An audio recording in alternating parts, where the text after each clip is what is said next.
Again, Evan, we're back. It's episode number 151 of My Cup of Tea.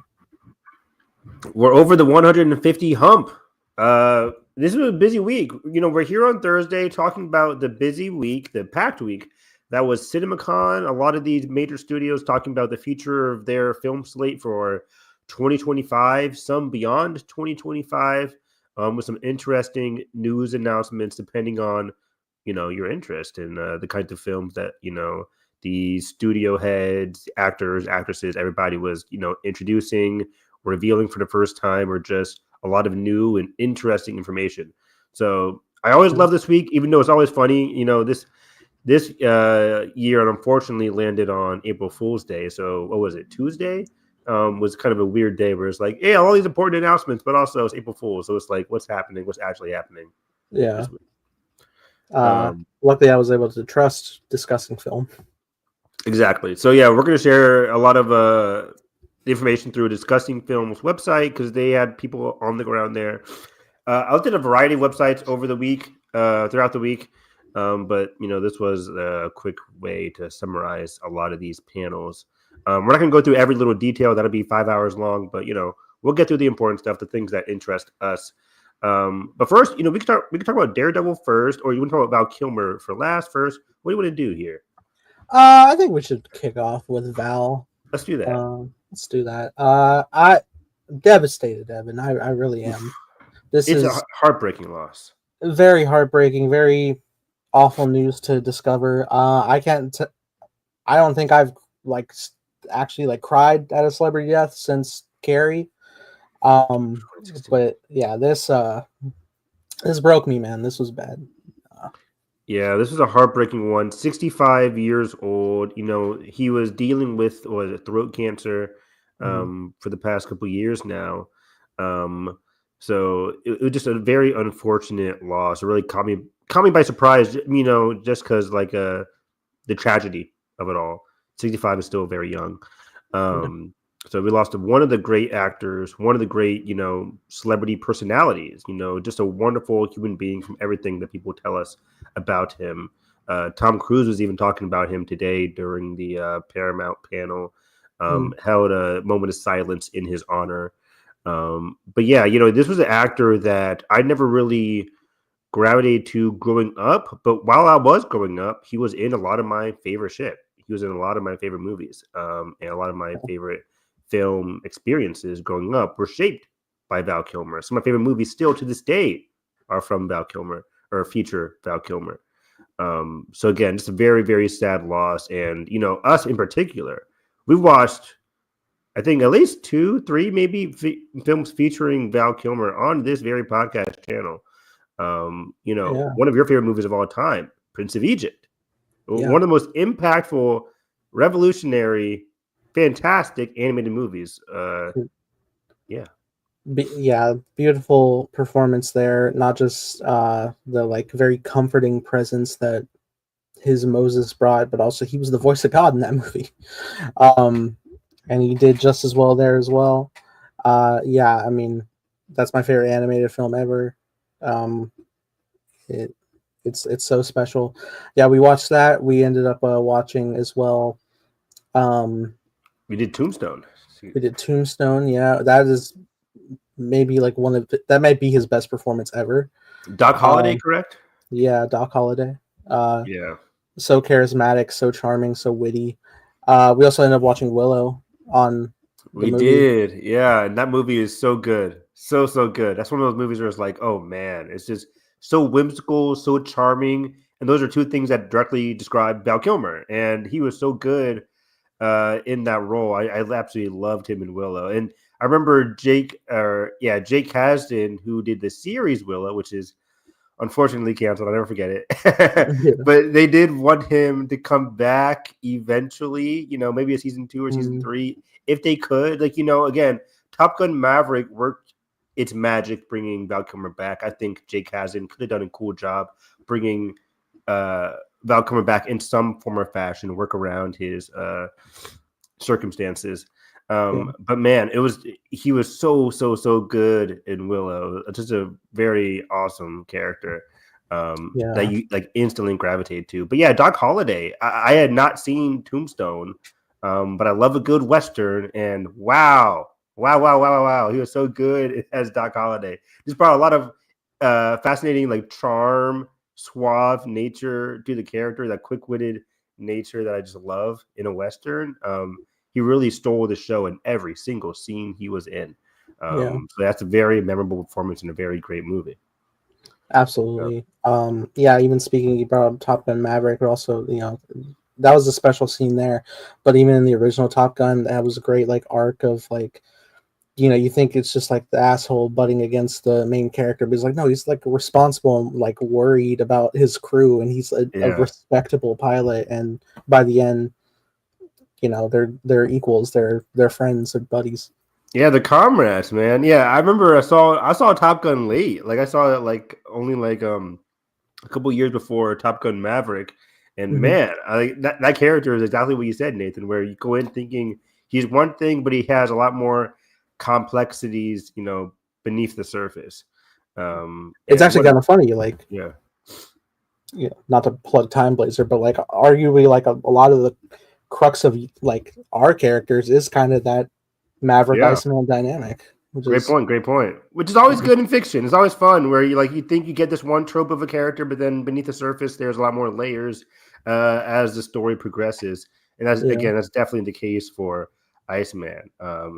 So he's a fantastic screen partner for Tom Cruise in the original Top Gun, and his scene in Maverick is just like every time I watch it, it's so heartwarming, it's so powerful. You got to learn to let go. It's just very impactful. It cements the emotional crux of the movie, and it wouldn't work without the strength of Val Kilmer and Tom Cruise in that scene. Absolutely. And I'd be remiss to not bring up his performance as Bruce Wayne. Yes. Batman. Don't tell me. Batman Forever. Yes, that's right.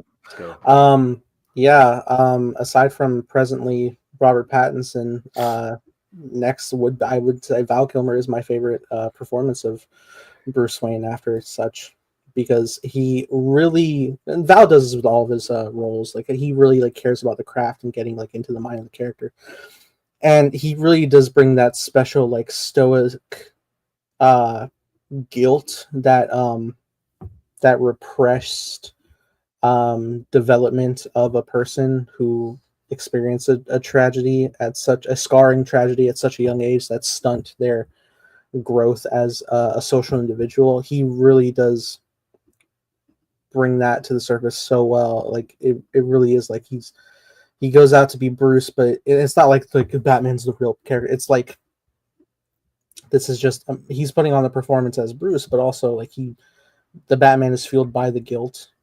Yeah, I need to rewatch that movie because people keep like touting his performance, and I guess I haven't seen that movie in a long time. But I didn't get that, that difference of it of a personality of it in his performance compared to the other ones like George Clooney or whatever in that era.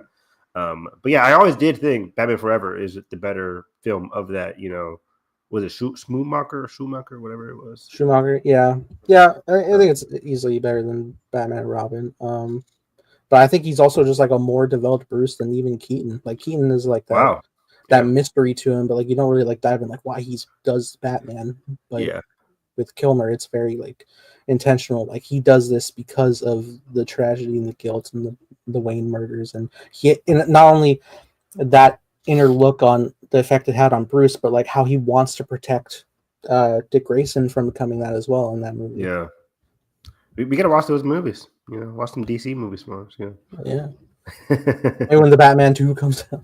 2025, 2028. Walk all the Batmans. Yeah, oh my God. But yeah, just a wonderful human being. Oh, what am I doing? One of my favorite movies of all time, at least top 20, Heat. I love Heat. Love Heat so much. And he is fantastic in that movie. And he had some great words to say, like about like I saw a Reddit post, and he talked about like working with Al Pacino and Robert De Niro in that movie because he's so like he's able to share the space with two legends even in the 1990s at that time, and he just has such great charisma, such great like chaotic energy to that role. He's one of the best parts of the shootout sequence, which is the best shootout sequence in film history. I mean, again, he just cements his character amongst the greats in a great way, in one of my favorite like crime thrillers ever. And then the end of that movie, I forget the actress who he's acting against, but he's excellent towards the end as well. With his other people. That's awesome. I still need to see Heat. I mean, yeah, there's definitely like a couple in his filmography I still want to see that I know a lot of people talk about. I never seen The Saint. I haven't seen The Doors, who plays Jim Morrison, the musician. And I very much like want. I've seen a couple clips and I crack up laughing every time. I need to watch Kiss Kiss Bang Bang. I really do. I think it's on our list. We both need to watch it. I think it is. I put it on the list this week, or I made sure it's on the list this week. Let me double check again, because we both need to watch Kiss Kiss Bang Bang, dude. That should shoot up at the top of our list. Totally. Because I keep seeing good things, and it's one of those movies where I'm like, how did I just never watch that movie yet? Like, come on, Robert Downey Jr., Val Kilmer, like, come on. Right. But yeah, just an excellent character actor, excellent person all around. Very heartbreaking loss. What was it, yesterday? Two days ago now. 2 days ago. Just very sad, very sad. You know, we're getting to that. I think we talked about it during some other tragedies recently, but we're getting to that age where a lot of our heroes, a lot of our favorite people that we grew up with are passing away. Yeah, it is very sad. It is eye-opening how continuously. I mean, I think it's been quite some time, but like I'm still like stunned every time. I'm like, oh man, Alan Rickman's not around anymore. Like that. I'm like, oh man. Every time I revisit Harry Potter, I'm like, it wasn't that long ago. Right, Alan Rickman, Robin Williams. I'm like, oh man, Philip Seymour Hoffman. It's just Jesus Christ. Yeah, it's like it's bad. It's bad. Legends, all of them. And then I remember where I was like when Stan Lee passed away. I was doing DoorDash, and I'm just like, no way. It's just I was in McDonald's stealing those fries. No, for legal reasons, no. What are you talking about? Crazy. Yeah, like all these people, you're like, they're around forever, but they're not. Yeah, it's sad. But yeah, also, sorry. There's one more. Just like 65, too young. Way too young. Yeah, way too young. You're like some actors that are still going, like they're like 87. I'm like, that's amazing. Keep going. Yeah, you know, you see people like what was it called? Who's the Furiosa director? George Miller, like still directing around like in his 80s. And then you have like Harrison Ford in his 80s still kicking it. So it's not Harrison Ford, but there's some other actors in the 80s. Michael Caine's in his 90s. Like, wow, yeah. Mr. Wayne. Muscle. You did better than me. But okay. Let's jump into Daredevil, then we'll just do the rest about CinemaCon here. Drake, where's his character? You killed me. I was like sneezing up a storm yesterday, because I'm still feeling sick. If you're watching, but like Nathan absolutely killed me. Like there's some weird things where you just scroll through Twitter. It's like, oh, it's not funny. It's very hard to make me laugh these days. But man, I was going through Twitter and I was just dying at Nathan's tweet. It was very appropriate, very funny. Yeah, Nathan, you said what was it again? Where's the character development? With Muse. So this is a spoiler warning again. We're going to be talking about Daredevil season 1, Daredevil Born Again, season 1, episode, what was it, 7? 7. We have 2 more episodes. I thought this was the penultimate episode. I'd have been very disappointed then. But no, there's 2 more episodes now as we get into the new quote unquote crew. You know, I've been having a discussion on multiple podcasts, or I talked about it yesterday with Josh and Edgar, and I talked about it on Twitter. There's a lot of people complaining about like the new crew versus the old crew, and like, oh my gosh, and it's crazy to me because Charlie Cox, Vincent D'Onofrio, the new showrunners, Kevin Feige made a whole big deal about We're stopping production. We are not moving forward with the old stuff. This is a revamp, new show. We're titling it Born Again. This is a new thing. Yeah. We're all happy with what happened. We're all happy about these episodes. This is a new direction for the show. Mm-hmm. And then this season we get. It's like, what's happening? And again, this isn't a bad season at all. But it's just it's a very flawed season. And I'm just like, what's happening here? But yeah, in particular with episode 7, the Muse character. Dead and gone? Already? Nani? What's happening, Nathan? Talk about it. I don't know. There's rumblings of more. I don't know. I don't know what's confirmed. I didn't look deep into it. Some suggesting he may be returning next season. It was a very abrupt officer barges in like Muse is dead. Like, okay. Yeah. You mentioned like rumblings. Like people keep on saying like copium for it could be a copycat. It could be a copycat of the actual Muse. Jigsaw copycat. Jigsaw copycat. He's back, baby. They wish. No, I'm taking them for their word. I think just like unfortunately, I complained about the loss of White Tiger because I thought White Tiger had a lot of potential, and they just killed him off.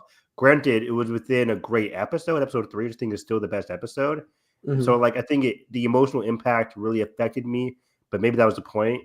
And we talked about like how the niece could continue the legacy.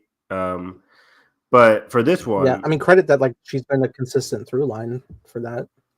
Yeah, she's had a consistent through line even afterwards, and I was kind of doubtful, but yeah, she came back in the subsequent episodes and has an impact. But for Muse, I don't know, man. This is baffling.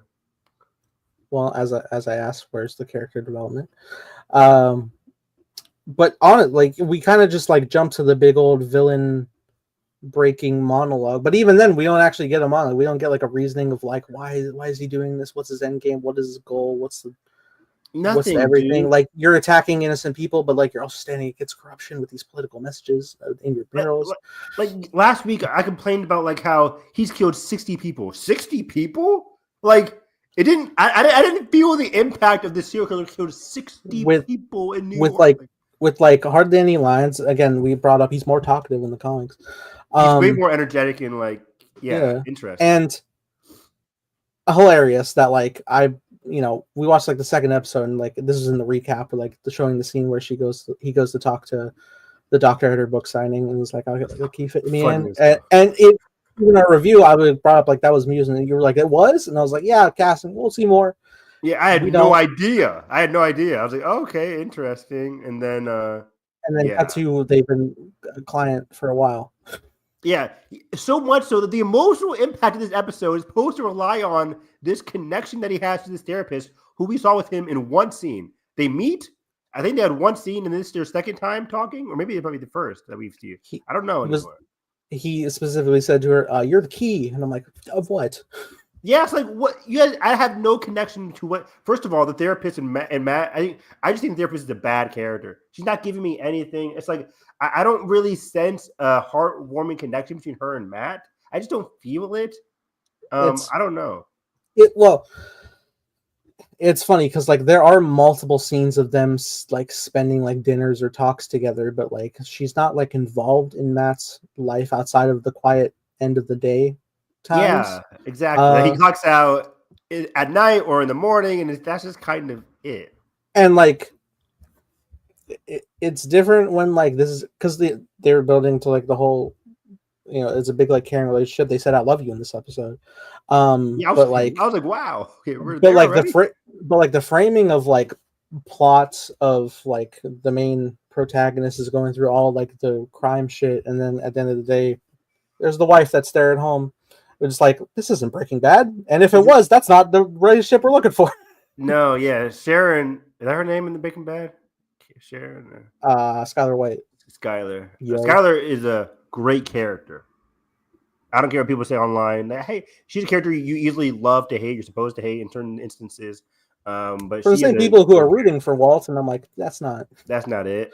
Skylar is obviously a flawed character. They're all flawed in that show, minus the kid. Sure.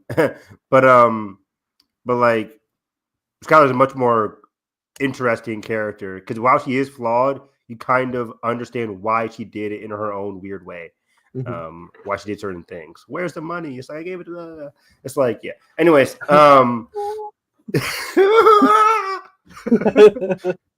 classic. This person back in Malcolm in the Middle is here. This I don't even know her name. The therapist woman. She's just like Matt has so much charisma with anybody he's acting against, and the therapist lady is just. I'm not sensing that, like you mentioned. He just comes home and it's that. It was fine when they first met because the episode kind of revolved around like their initial date and like, oh man, my other lady friend or my lawyer friend, she played us and they had a cute date. But that was because like Matt, it was throughout the episode. It was interspliced with the episode. Yeah. These latest episodes have just been like in the morning she's worried about him, at night she's worried about him. But then now they're saying I love you. I don't get it. I just don't get that relationship. I don't feel the connection.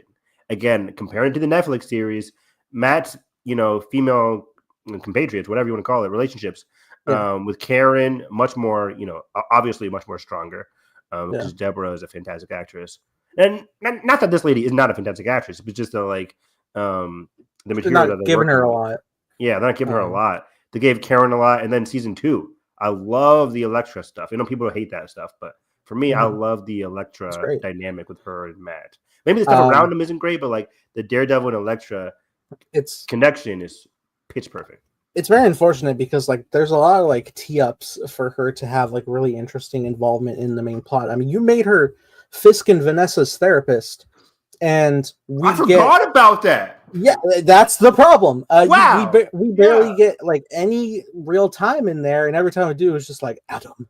I just, the whole Adam stuff is a whole other can of worms, but it's weird. But like you would think like, hey, this is a great sub of dynamic. The person that Matt is dating is the therapist for Fisk and Vanessa, and that could have a great crossroads, and we're not doing anything with that.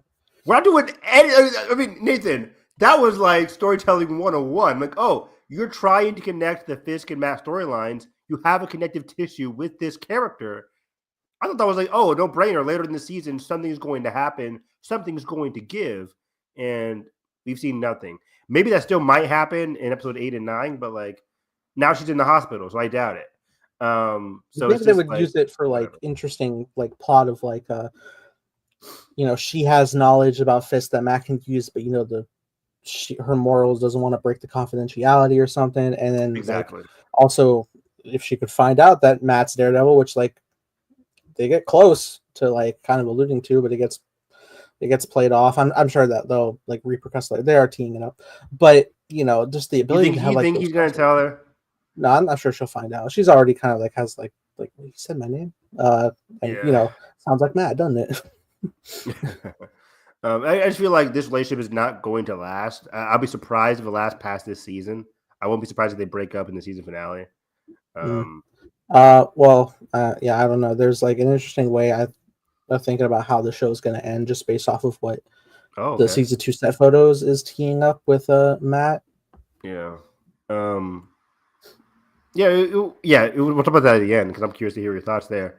But yeah, it's just the whole Muse stuff, dude. It's like I wanted to know his, and it's funny. My brother is rewatching season 3. I've only seen season 3 one time, but like I was watching some of the episodes here. And I'm just like, God, Nadine and Bullseye are phenomenal characters. Phenomenal. Yeah. Like it's expertly well written. Like it's insane because there's just there's like a 10-minute sequence of just Bullseye just talking. I'm like, where is that on my screen?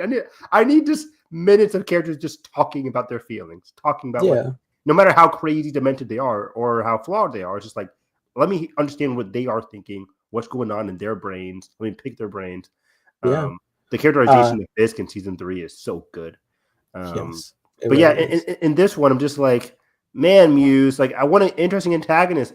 from his design is so fascinating from like the comics, and I'm like, oh, there's a The lot to mine design, here. the usage of like his victim's blood in the artwork, like Wild. that's a TF for something so interesting. And like he had like as he's monologuing, he's like, yeah, I grew up learning Taekwondo and I hate every minute of it. I'm like, cool, that could have been a cold open flashback. That could have been a quarter off like easy. Yeah. If not, if you want to talk about it more for more than like 1 minute. Because he says that, then he moves on. Yeah. It's like, and first of all, like, what was the point of the Taekwondo stuff? I get it. It was like teeing up how he possibly killed his coach.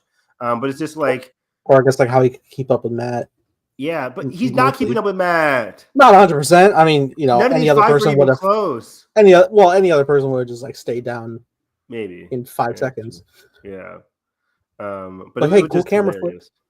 That was a great camera flip. Yeah, from the trailer. Finally, stringing him up on the fucking ladder. Yeah, like, it's good stuff.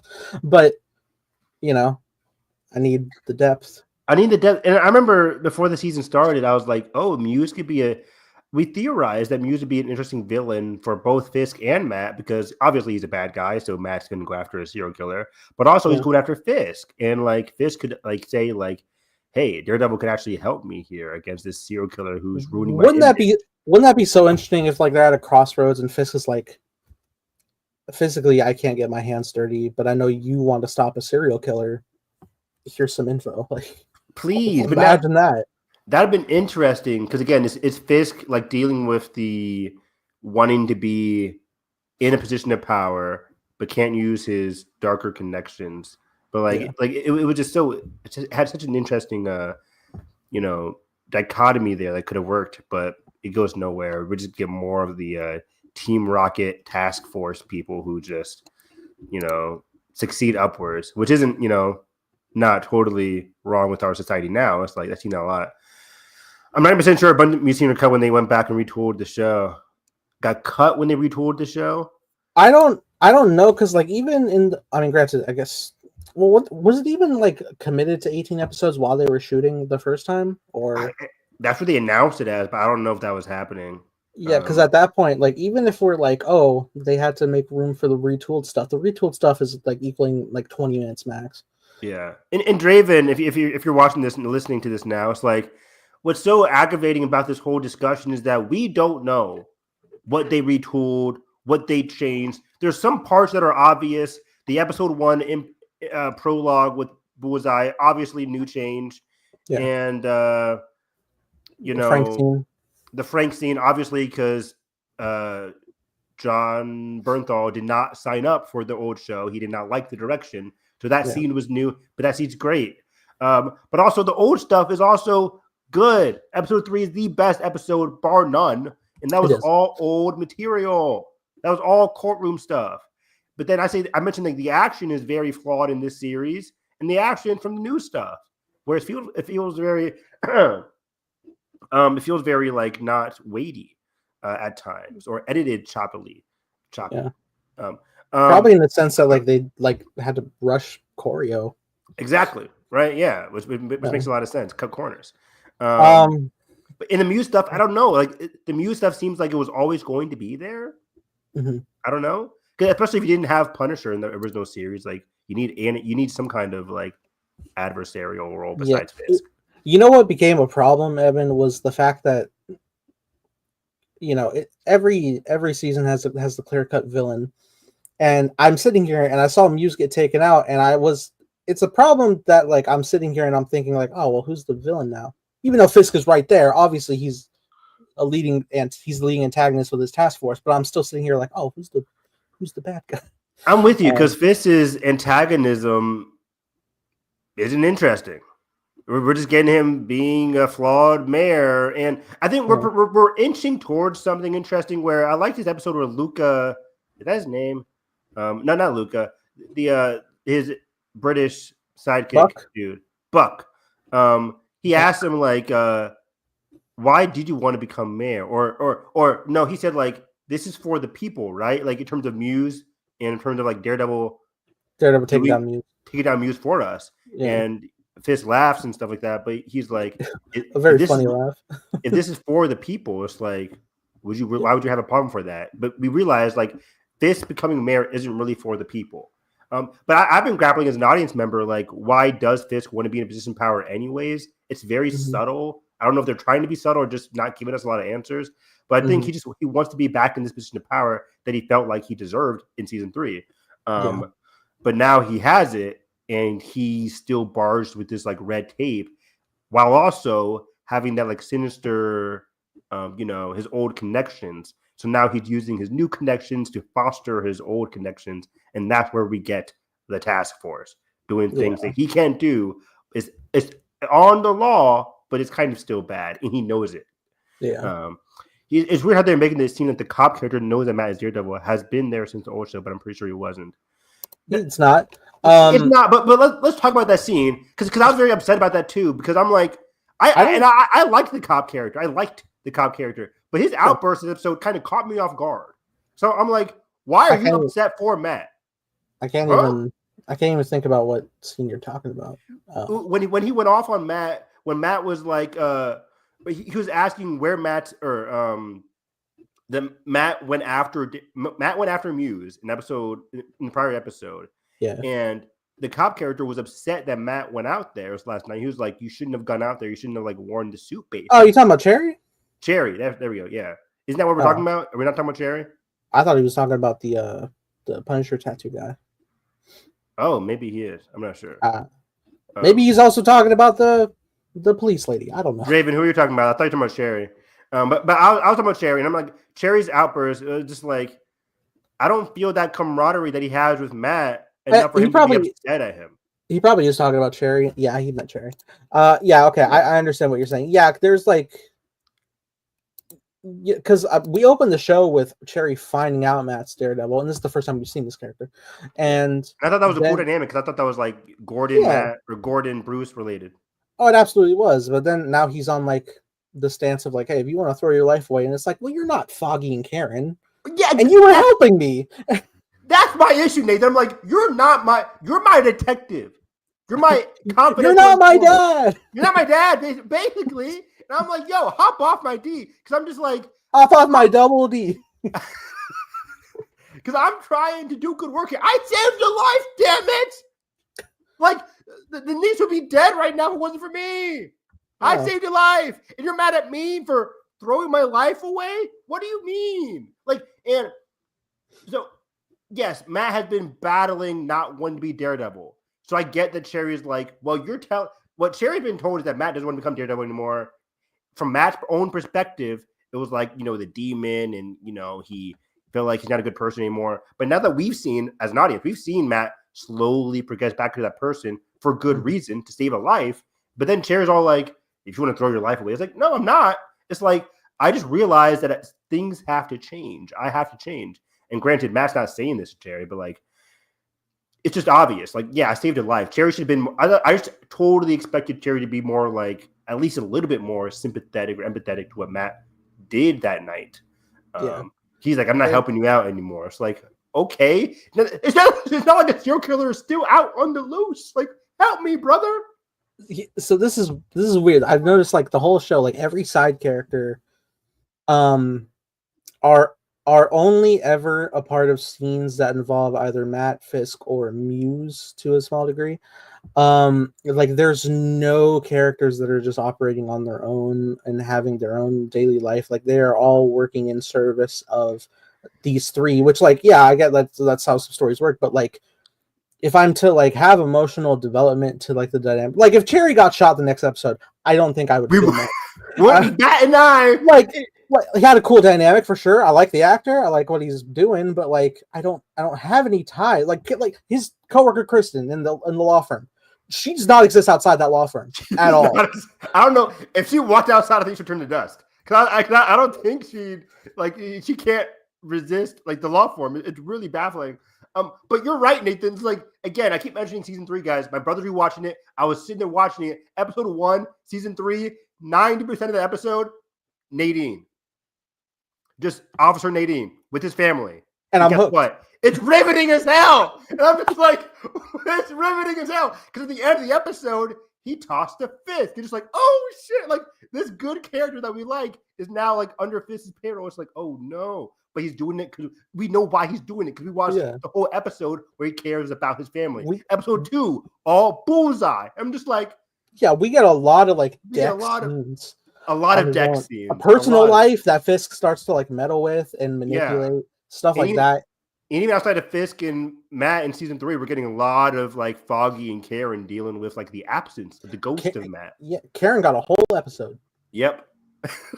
Called Karen, I think. I think it was. It's just like, what are we doing here? Can these characters have some depth outside of it? But can we blame like the episode count? Maybe, I don't know.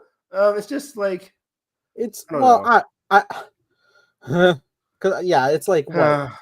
9 episodes. It's like 4 less than the usual for the other series, but like other shows have been we can't do that because other shows have been stellar outside of like Disney Marvel with 9 episodes.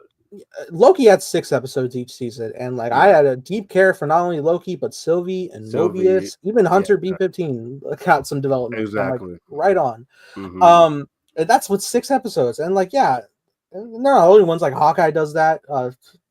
They all do that. Even like The Last of Us, the first season of Last of Us had like 8 episodes, and 2 of those episodes were primarily about like the flashback in episode 3 without Joel and Ellie, and then some of the other characters. So it's just like we're getting a lot of depth from other characters, even in shorter episode length or seasons. Yeah, this one's just baffling. But there, and then another negative, the whole Vanessa cop out thing. Like I don't know. I've been so back and forth about Vanessa and Fisk this season. It's just a lot of like, what is really happening? Luca is finally going up to Vanessa being like, well, I liked it when you were in charge. I'm like, okay, we can get some interesting stuff here, some interesting material here. But then it just goes nowhere because she says like, oh, he's alone. He's here. Jalen's like, is she really training up Fisk? I'm like, I didn't bat an eye. I'm like, no. It's not happening. I really thought it's trap for him. Yeah, for sure. Because if I just see like Fisk back to the door, just like empty place, I'm like, that's not true. Unless he's down in the basement with Adam, he ain't alone. Yeah, because I was just like, the show is giving me no reason to believe that she'll betray Fisk. Yeah, again, like if we were just like full 100% committed the entire time that Vanessa is doing the crime boss stuff and just keeping that network running. And how interesting would that be? Like she has the network consistently running while Fisk is doing the mayor stuff, and then maybe like their stuff starts to clash, and that could cause the actual like marital issue. That would be fantastic. That'd be great. You experienced me in the beginning. Like I was looking through the season, we're getting like halfway, and every time there would be like not too much development of a character. I'm like, well, I don't want to like jump too quick. Like maybe they'll like start rolling the ball on some of more of these. But like the fact that we are like 2 episodes left, like at this point, if they were just like, here's why Vanessa's doing this, here's why Fisk is feeling this way, here's why Muse did what he did. It's like, okay, well, it's like that's just too little, too late, and you're doing the tell instead of show, which should be the opposite. And it's just like it feels hollow and empty by that point. Exactly. But again, people keep on saying the next episodes are all new stuff. They're all the new crew, so it has to be better, right? I'm just like, I don't fully believe it. But also, I have heard it's better, but I have heard people like the last. I keep on saying that since episode 1. I've heard the reactions for last episodes are really good. But it's like we're getting what the old crew couldn't, and that is Punisher and Daredevil teaming up. We saw it in the trailers. We've seen it in the clips they showed before the season even came out. Daredevil, Punisher working together, and but against who? The cops. Yeah, you're right. Again, the fact that I keep like, yeah, I mean, but like forgetting the antagonists are so bad, but it's just like you can't go wrong with John and Charlie just like riffing each other. But I think like, damn, dude, that should have been like right, like immediately after episode 3. Should have been just like consistently fun. Because now, what their first like mission, they were formed at the end of 6. First actual mission 7. It's not enough time to be like, God, they're just like so oppressive on like the plot. And like we really like are rooting to have it. I mean, obviously we want them taking it down, but like imagine like they're like doing like a lot of shit that like is very personal affected to the viewer of people that we care about, and then we get to the point of like, okay, man, this is hurting. I mean, it would probably be a lot more helpful if like we had other vigilantes that they were going against, like good ones, right? Like they obviously like they murdered White Tiger, but like I don't know, you introduce swordsman, you've done nothing. I forgot about that. Yeah, but that was last episode, but still. And then like their moment to shine was just like, we're protecting you from vigilantes, and it's like, okay, yeah, you got the serial killer. This doesn't prove that Daredevil's being bad. And by the way, it's like Fist is like, but now we realize that you did it, not this therapist or not anybody else. But I'm like, the therapist just told Matt, like, how hard is it gonna be for her to be like, actually, that was me? Are they gonna make a meal out of that, or probably not? But like, it's so obvious that somebody else killed Muse. The cops are lying, but like, can't she just go to the news and be like, no, it was actually me? I mean, I don't know. But also, like you mentioned, like when that Punisher Matt thing was that episode 3. That was 4. Almost end of 4. Yeah. Yeah. So it's been like, it's been 5, 6, 7, and then they're gonna meet back in 8. It's just, man, and they might bring back Bullseye. They might bring that back maybe. By the end of the season. I don't know. I don't know. So yeah, so I'm just like, but again, Charlie was great this episode. He's always good. He's great in all of them. It is funny. I was seeing people on Twitter that was saying like, Matt calling out like the feeling that like everything he's experiencing is kind of fake. Is a meta commentary for the season itself. It's intentional. And I was like, what do you mean? I don't get that. Yeah, I don't get that at all. Breaking their arms, stretching. You think this is reality warping? Like, what do you think this is? Yeah. Yeah, but again, there's always hope that it gets better by the end of the season. But again, a flawed Daredevil season is still better than a lot of stuff that we watched from Marvel, in my opinion. I'm still having a decently fun time. Sure. It's not Miss Marvel. I will say that. It's not Miss Marvel. It's not Loki season 1. It's not throwing away the What If Strange. I'm still salty, man. That was such a good character arc, and then you're just like, but then he's bad again. Oof, oof, oof, oof. He still wants Christine. And I'm like, okay. Yeah, that was lazy writing. Lazy. But what's not lazy is Sony CinemaCon. It's not Secret Invasion. Yes, David. Nathan says not seen Secret Invasion. It's not good. It's not good, Bob. I saw the first episode and it really killed Colby Smulders, huh? For no reason. Yeah, that was baffling. That's it. If I'm Colby, I would be so upset. Right? But yeah, we're gonna talk about the Sony CinemaCon panel. And of course, they kind of saved the best for first. Yeah. I was I sat down and was like, all right, 9:30, let's go. And I was like constantly like refreshing, like, where's the Spidey news? Yeah, I was like, epitations on the floor for what they could reveal. Yeah, my guesses for Spidey was, I think I was pretty on the money with my anticipation. I was like, I want a release date for Spider-Verse and I want a title for Spider-Man, maybe a couple castings for Spider-Man 4. But I don't think we did. We just ended up getting the other two, which was still nice. And look at that, Nathan. I shed tears twice this week. Val Kilmer and these shots. Wow. Like, oh my God. I was just like, these are hype tears because I was just like, oh my God. To be able to see these in action in fluid motion and these people at CinemaCon got to see, like, holy shit, these lucky bastards. So we'll talk about the breakdown of the actual sequences, but look at these shots. Like, this is the first time Miles and Gwen are seeing each other. Or not the first time, because obviously he got rescued and then, they make it to... People are talking about this is Hobie's world. I think so. I was about to say. Spider-Man. You see Great Ben, if you can see my mouse, in the top left corner. Yeah. Big Ben. Capitol building, maybe. Yeah. But yeah, this is Hobie's maybe home or whatever. But man, this looks like a shipyard. Because I think Miles is stuck in Earth 42. He battles Miles G. They might work together, but either way, they make their way back to this world, maybe to regroup. And this series, this trilogy, has done a phenomenal job so far, giving us just like quiet moments with these excellent characters. And I cannot wait to see this redemption arc for Gwen, while also getting a, while they just come to terms with each other and like how she hurt him. Because man, it was heartbreaking and beyond or across the Spider-Verse. The level of hurt that's on his face. And this shot is just, it speaks volumes. It's just, oh my God. Oh yeah, man. God. I need to hear the dialogue so bad. Me too. Oh my God. Oh, and Nathan, can you imagine the music that they're playing in this scene? This series always kills it with like the great soundtrack from Daniel Pemberton. Also, just seeing like it looks like it is a shipyard that they're at. Like I love to imagine like the ambiance of like the serious conversation while they're like slowly like waiting on the water.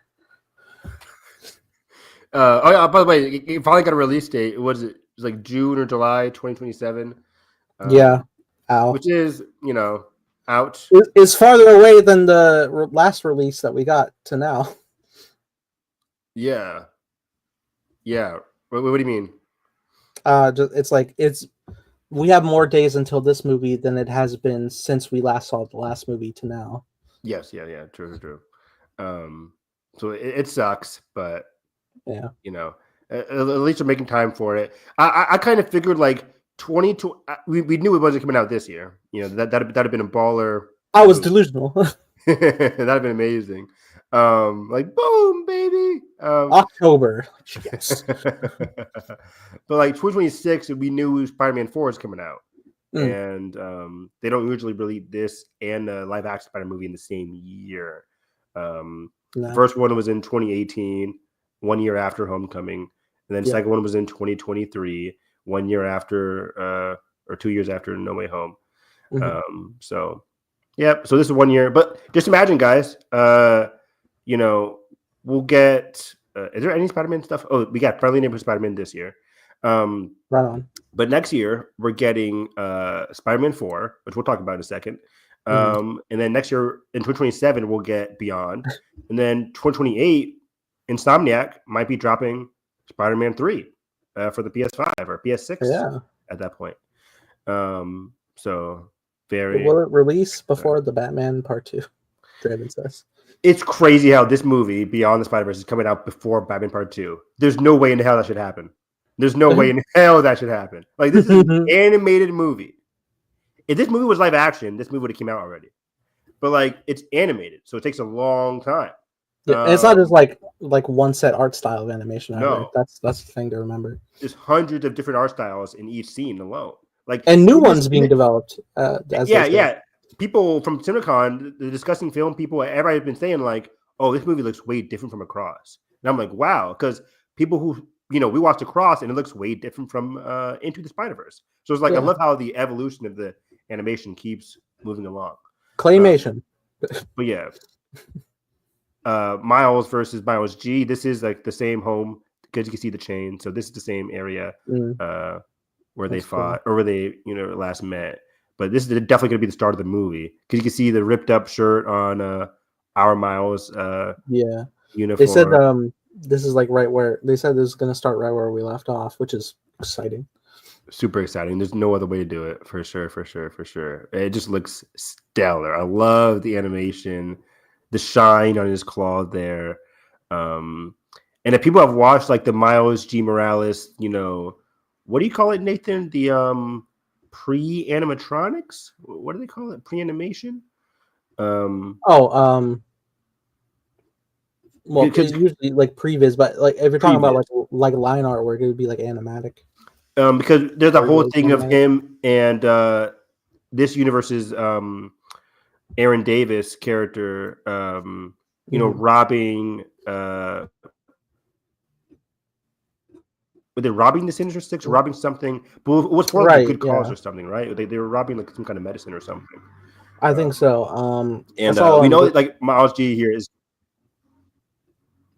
There you go.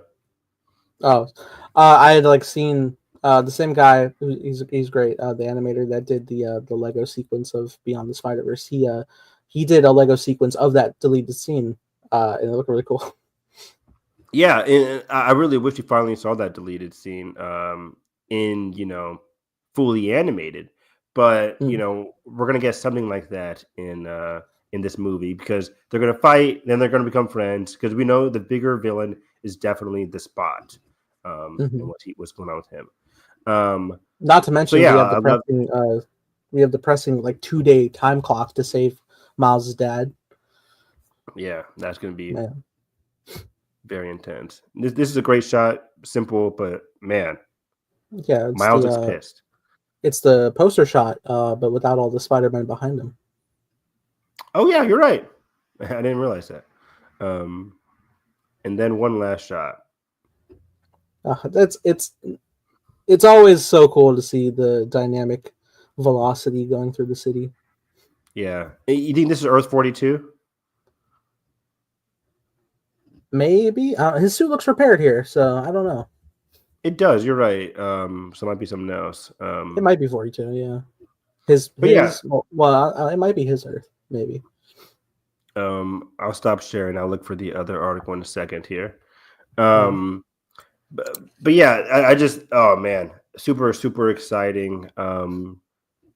That's going to be super super great. So let me get to the Beyond the Spider-Verse footage here. Oh, right here, perfect, found it. Let me share this Ladies and tab. gentlemen, we got him. um, so yeah, and I was just shocked that they did this because I was just usually if CinemaCon they just do this year or next year, but this is 2027 and they had all this stuff ready to show audiences. Like this is Yeah. just for the fans. I'm so happy. But yeah, June 4th, 2027, Dustin K. Thompson, Bob Paraschetti. But anyways, the footage description here was most important. The first look opens with the camera moving through a multicolored prism of sorts with scenes from the prior two films intercut, something like a montage. But then the footage shifts to a quick succession of teases for what audiences can expect. We see Miles and Gwen, let's go, riding on a motorbike. People are like, is this Spider Woman's motorbike? Mm, If it is, what happened to Spider Woman? What's going on there? yeah. We see the Spot, Jason Schwartzman, sucking the color out of various environments. That sounds awesome. Cool. Speaking of the Spot, he seems to have the ability to transform into an arachnid-style form that sees him crawling menacingly towards our protagonist. Oh. He can transform now? Oh boy. Oh. Oh That's boy. not going to Yeah. be good. So a big component of the footage is between Miles and an alternate version of himself that has become the Prowler. Strangely, though, a shot towards the end of the teaser shows the two Miles working together with who appears to be Aaron Davis, which is their universe's Punisher. Not Punisher, Prowler. Or not Prowler, but just, because he's working with Aaron. The Prowler in this universe is Miles G. Yeah. So, yeah. So then we see the film's logo. Not much footage, but it's a good idea of what we're going to be looking at here with Beyond the Spider-Verse. Right on. I'm just super excited. It's going to be an incredible film. The wait will be worth it. This has all the makings of being just flat out my favorite trilogy of all time. Like, Yeah. I'm easily ready to say that. Like, That's fair. I can't wait. They saw Karate Kid footage. I don't think we need to go over it because I think this is exactly what it was I in the agree. latest trailer from this week. Uh-huh. So if you want to watch the trailer, go right ahead. It should be in front of it's going to be in front of Minecraft. Did I see the trailer? What did I see last week? I went to the movies last week. I forget what I saw. Oh, I saw Working Man. I don't think it played in front of Working Man. What was the last movie I saw? I think I've been in the movie since Cap. Boy. But when I did go, they played the first trailer, the teaser for Karate Kid Legends. Yeah, the first teaser is really good. So I think I actually really like this second teaser. It's more like lighthearted. It gives me that Cobra Kai feel. So I really liked that. It's very heartwarming. The fight seemed really cool. Taking place in New York City. The kid, he's moving to New York. He meets a girl that he likes, but there's a bully. The bully is part of like this championship. Like, oh, what a surprise! So it's very emblematic of like the very first Karate Kid movie. Even the before 2010. Yeah, even the 2010 one. But he wants to prove himself, and the main character just seems really, really, really compelling to watch. The fight scenes seem nice. Ming Na Wen is the mother. We're gonna get some good mother-son relationships there. And yeah, Jackie Chan's character meets Ralph Macchio, Daniel LaRusso, asks him to like, hey, help out this kid. He means a lot to me. And they eventually work together to help him out against this big tournament at the end of the movie, theoretically. Yeah. Again, all within that, like, it's a pretty long trailer, but, you know, it seems really cool. Draven said Cobra Kai got batshit crazy as it went on. Yeah. It kind of did. This last season, I was like, oh, wow. But, like, you know, the heart remained, and it's pretty, I really like it. I really like Cobra Kai. I still recommend all 5 seasons of Cobra Kai. They're all on Netflix. It is a very fun, easy binge. So yeah, I can't wait. 28 years later, they debuted a new trailer. Not much to say about this, but this is easily one of my most anticipated films of the year. I cannot wait. They did bring out, so Danny Boyle is doing this one June 20th, 2025, but Nia DaCosta is doing the sequel titled, what is it called? Bone something? Is there a description here? Yeah, there it is. Bone Temple, which is right around the corner, January 2026, by Nia DaCosta, takes place right after same cast. The same cast, at least it says so. Aaron Taylor Johnson is returning. Ralph Fiennes is returning. But then, you know, Jack O'Connell, Emma Laird, are they in this one? Yeah. So yeah, it seems to be the same cast, a bit of a smaller cast for this next one. But yeah, so there's a 28 years trilogy.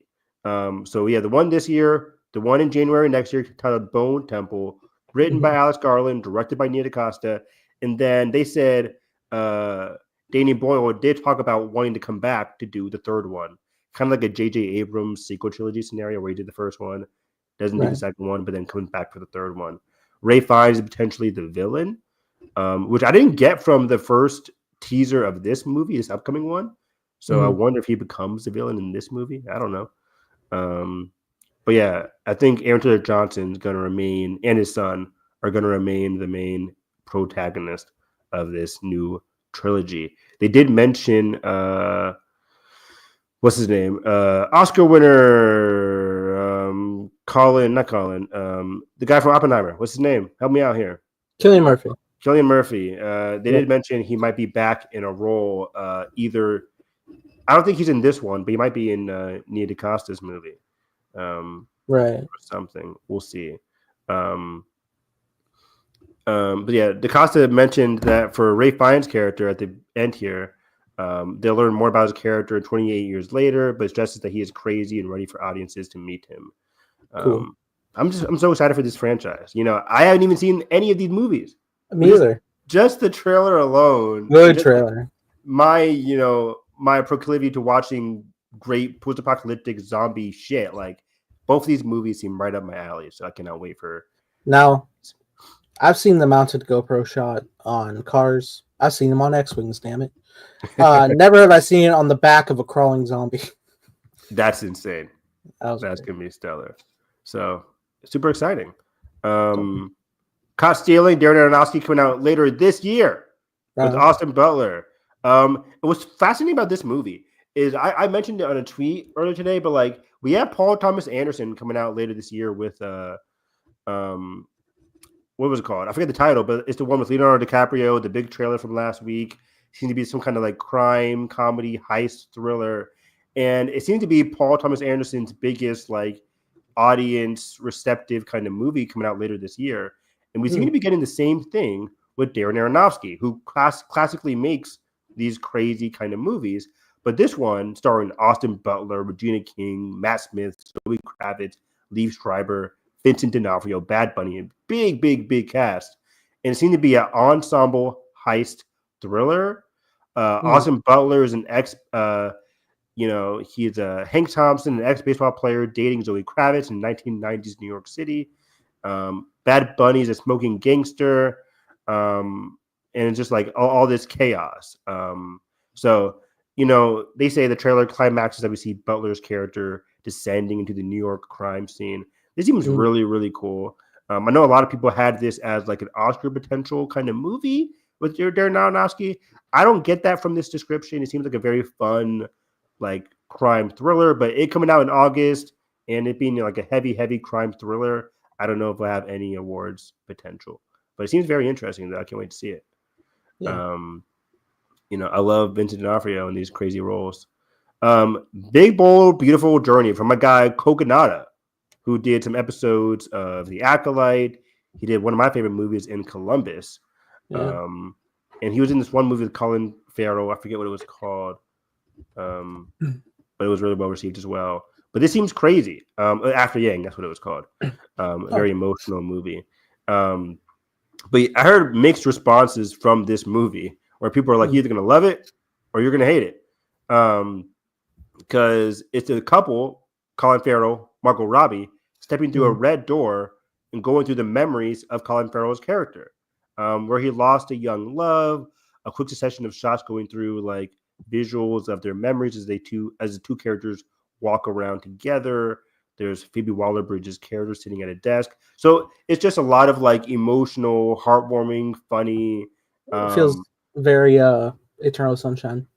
Yes, and that's one of my all-time favorites. I love Eternal Sunshine. So this movie kind of seems weird and right up my alley, but like again, it's going to be, if you saw After Yang or some of his other stuff, it's very like understated kind of stuff going on here. Not the most like full depth, but just a lot of like great visuals and a lot of emotionality behind the scenes. So it seems fun. It's coming out, I think, is it still coming out in May? Let me see here. September now. I got pushed back. So September. So that's exciting. The GOAT, this is weird. Animatronic movie from Steph Curry here. I think it's actually following an anthropomorphic goat making his way in animal sports. I don't know. It seems fine. Sure. It might not be something that I will see, but it'll be might be like a kids movie kind of thing. It is animated, so I'm not sure. From the producers of Better Man. Right? Yeah, people love their anthropomorphic characters. But Steph Curry is a big draw, one of the best players of all time. So yeah, we'll see how that goes. I know we did last summer, Nathan. I put this in a group chat. I really want to watch these movies. Yes, me too. Because I don't even want to go through the trailer or the description here, but I got a vibe. Everybody who watched this at CinemaCon said like they got vibe from Scream. Oh, that was it for Sony. I'll pull up the next one in a second here. But I got a vibe from people saying that like this is basically Scream 2022 with a lot of characters. I think there's even a scene they said where what's his name? What's Caine voice actor? What's his name? Freddie Prinze Jr. Freddie Prinze Jr. Thank you. They said like he literally comes up to somebody and says like, "I know what you did last summer." Like it's gonna be very cheesy, but has like that horror vibe from the original films apparently. But I can't wait to watch these movies. Totally, it seems very very compelling. Yeah, it's one of my horror blind Lionsgate spots. is up next, but I'm definitely intrigued by that. For sure. You guys said you got Lionsgate up next. If that's the case, before you progress forward, let's talk a little on Spidey 4. Oh yeah, I'm stupid. Thank you for reminding me. Spider-Man 4. I think that was part of this. Yeah, let's just talk about it right here. We don't need to pull up anything for it. But yeah, Spider-Man 4 coming out next year. This is fascinating, Nathan. I'm hearing a lot of talk about it taking place during Doomsday, but possibly it's called Brand New Day as a title. I actually really like this Brand New Day title. Straight off the comic book. And I actually like it more than like a Far From Home or even a Homecoming. Maybe it flies off the tongue. It was great for the comic book. It sounds great here, and all the material. Daniel talking about Destin Daniel Cretton, whatever his name is, talking about like the messy morality of the character. This starting off fresh. They have a whole new suit that they're going to bring out for this movie. Even though I do like the red and black suit or the red and blue suit at the end of No Way Home. Yeah, I would So hope we'll see. we still have some of that. Even so, I would really hope that any and all types of suits that they bring in are like fabric based. They're not like heavy manufactured things. That said, though, I'm very intrigued. The title "Brand New Day" becomes quite interesting and really sounds both exciting for what we want from this Spider-Man 4, as we wanted, like not from a multiverse side, but just from a Spidey adventure side, and also it makes sense moving past the events of No Way Home, which because the comic Brand New Day basically takes place pretty soon after the events of One More Day, one of the most loathed comic books ever, that was adapted in a more fulfilling way in No Way Home. So this being the follow-up storyline where Peter is putting the pieces of his life back together, starting again from scratch, essentially, after everybody forgets his identity. And the events of like stuff that transpired with him, it literally is like one for one the same progression. So I think it's a good reset for the character. So that makes me excited. But also, Evan, I had shared with you in chat that this kind of gave me a bit more insight of who I think Sadie Sink is playing in this movie. Yeah, talk about it. So I think I had no idea what this character was, but then reading up on it, and I'm like, okay, yeah, shoot, it makes perfect sense, because I think before we get to it, like certain people, even in universe, confused like them for Mary Jane, and I'm like, okay, this works. So did Peter. Perfectly. Yeah, so this works perfectly with what journalists are thinking. If journalists think it's Mary Jane, it makes sense why. You know what I mean? Like, if journalists are thinking it's Mary Jane, in universe people think it's Mary Jane, then I think you're right on the money here. So who do you think Sadie Sink is playing? I think she's either playing Sarah Arrett or Alana Jobson, aka Jackpot, the Marvel superhero who, and literally everybody to a T, like 90% of the population, when you hear Jackpot in the comic community, you're like, oh, Mary Jane, because she has been that superhero, but she's the third person to take the mantle. As I mentioned in the story of the comics, Sarah Arrett is the first Jackpot. She actually gets full-blown powers, but she doesn't want to be like a crime fighter. She's like pregnant at the time. She just wants to like focus on motherhood. So she retires that, but her friend Alana Jobson picks up that mantle. She doesn't have powers, but she takes like the different types of substances to give her enhanced strength, which doesn't end particularly well. But so I don't know if they'll pick one or the other, or maybe they'll try to combine the two. I don't think Sadie Sink is going to be like a pregnant woman, but loose adaptations are common in the MCU for characters. But I think all the time, the core structure here would make sense. And again, like you were saying, there's like weird reports of like saying like, yeah, she's playing MJ, and it's like, what the fuck are you talking about? So it's probably just muddled, passing back and forth, like, oh yeah, she's playing the character Jackpot, Mary Jane's Jackpot, but not at first. So I think she's one of these two prior. I don't think Tom is going to confuse this white lady for Zendaya, but not at all. I can see this setup just being like another hero in the functionality of everything. I don't know if there'll be like a situation where events of Daredevil in New York City will carry over, if the task force of vigilantes is still being hunted, and then this is another vigilante, the Jackpot, that we can introduce fighting alongside Peter. I don't know what the story's going to be, but it opens the door to something interesting. Be super interesting, the fact that like we're introduced to a broader supporting cast outside of Ned and MJ. This is a new story, a new arc, a new setting with the college aesthetic going on here. So I would want him to meet Sadie Sink. I would want him to meet other supporting characters outside of Ned and MJ that could just like be the new trilogy or the new trio or the new group of friends that Peter has for this arc of his story, of his life. Just make it feel fresh and exciting and new. And I trust Destin to grapple with that. I found the full quote about it, by the way. He says like, there's something about this character is messy, imperfect humanity. It's an honor to be staying on the stage. It's a big understatement. He did say his kid's first words were Spider-Man, and I'm like, cap. Maybe. That's weird. I mean, Dada, Mama, perhaps you wanted to hear Spider-Man. Well, when every actor says like, "Oh, I used to dress up as Spider-Man," maybe when it comes to the director who isn't built that way, says it, and it's like, That's But a very funny quote. Yeah. Draven here is saying, yeah, we had talked about this. People are throwing out that Sadie could be playing Mayday Parker. I think that was maybe an interesting idea if this is like a full blown like multiverse tale.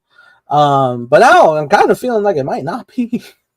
Dude, everything I'm hearing, I'm like, okay, if you give me now at this point, if you give me Venom stuff, fuck out of here. It makes no sense with what they're telling me right now. Also, if you're giving me like Andrew and Toby coming back, no, like everything I'm hearing seems like fresh, brand new day, exciting, like brand new day comic book. Like it's a whole new thing where he's just like he's Spider-Man. He's focused on being Spider-Man. Flawed Peter Parker. Like, give me that shit. Don't give me multiversal stuff. I know the end of this movie probably going to connect to Doomsday some way. Cool, do that at the end. Bring in RDJ, whatever. But I've been saying this. I'm like, they could easily just Ant-Man and the Wasp us, where at the end of the movie, then you connect. But just like, again, it takes place after Doomsday. Fuck it. It doesn't matter. This movie now takes place during Doomsday or before Doomsday, whatever. Just give me my standalone Spidey feature. Come on. I know they can do it.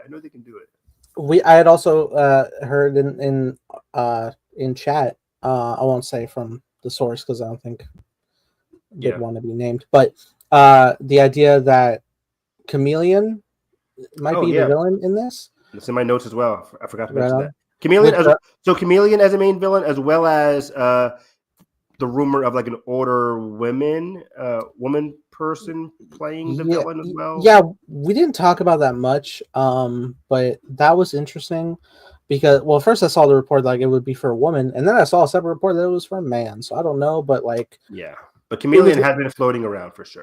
Yeah, but the idea of the woman was very interesting at the time because if I was thinking that this was going to be an After Effect movie of Doomsday, there is a woman around that age who is a villain on the Spider Island series of Spider-Man comics, which are in connection to the events of Secret Wars, of part of like the big old battle world that's made for the Spider people, and that would have been an interesting thing to explore in essence if we were going down that route. But if we're not, and we're actually on this other spectrum, and it's Chameleon. I think this is interesting. I don't think it's going to be the same guy from Kraven, but I think this is intriguing. And I think this especially works from a prospect of the same way of the mental manipulation that was brought from Mysterio, and how you could still have somebody like Zendaya in the cast is like, if Chameleon finds out Peter's identity, starts messing with his head, and was just like, this is MJ here, and like breaking down his social life by like physically tearing into him, and just like everybody at the turn breaking him down, or people that he lost previously turning into them.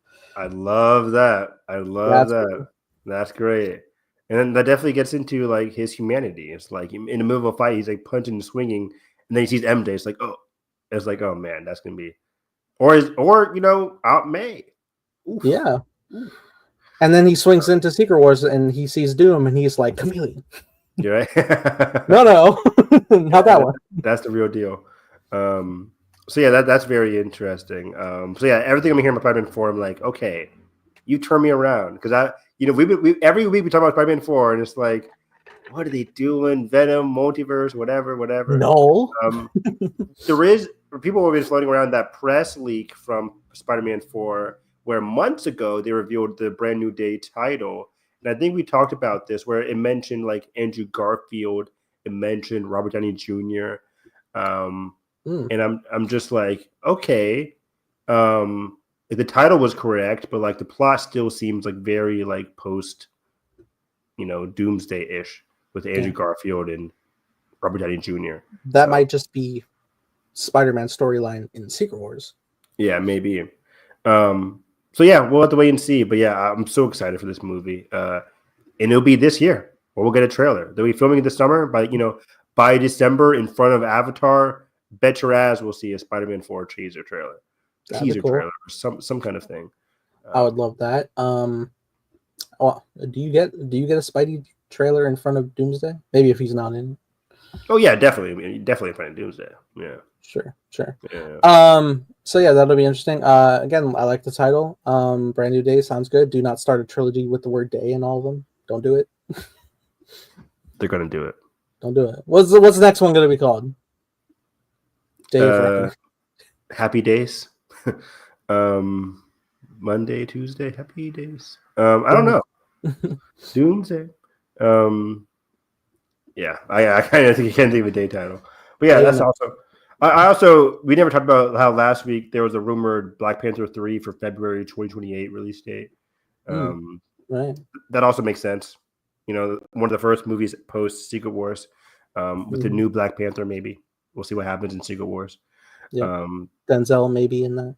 Denzel for sure. He's for sure. I love how what was it? Ryan Coogler was like, well, we didn't officially ask him, but if he wants to join it, what do you mean? I will physically make it happen. Yeah, like Denzel said it. What Denzel said is happening. You say, well, if he wants to do it, ask him. He'll say if Denzel says it's happening, like what, you're gonna deny Denzel? Yeah, like, actually, Denzel, Denzel, we don't want you in there. Yeah, we've been trying to think words that have never been spoken. Yeah, like actually, we want Morgan Freeman for this one. We want the other black guy in Hollywood. No. There's only 2 for you. Yes, I'm kidding. Yeah, so Denzel's 1,000% in Black Panther 3, if there's any consolation. But yeah, let's get into some Lionsgate stuff here. We'll fly through these some here. But the Lionsgate one, out the gate, dude. Later this year, we're getting Now You See Me 3, and I'm super excited for that. That's also a film franchise we can watch. Yeah, I wasn't aware how deep of a fan you were of these.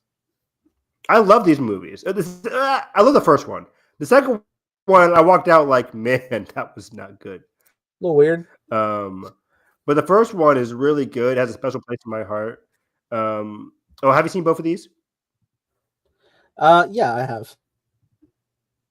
Have you seen both of these movies? Okay. Yeah, yeah. It's interesting because the second one goes into some weird stuff, but like I like that I think they recognize how weird the second one was, and they brought back the old crew for the third movie. And they said they had such a fun time doing the third one that they want to do a fourth one. So Now You See Me 4 by Ruben Fleischer is now in production. So that's very exciting. So they announced also Luca Guadagnino's new adaptation of American Psycho. Luca's just like chugging out these movies. Holy shit. Yeah, that's the director of Challengers. Call Me by Your Name, Queer. This is exciting. I will be intrigued to see this adaptation. I am a big fan of the original American Psycho film. Very big fan.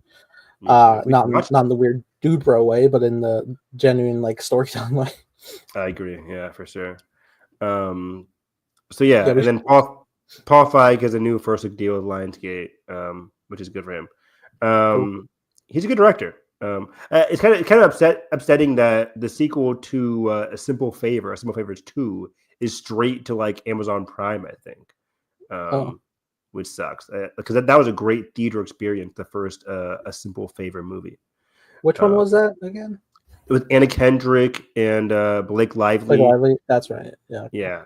Very, very fun and twisty movie. So coming out Amazon Prime, I think at the end of this month.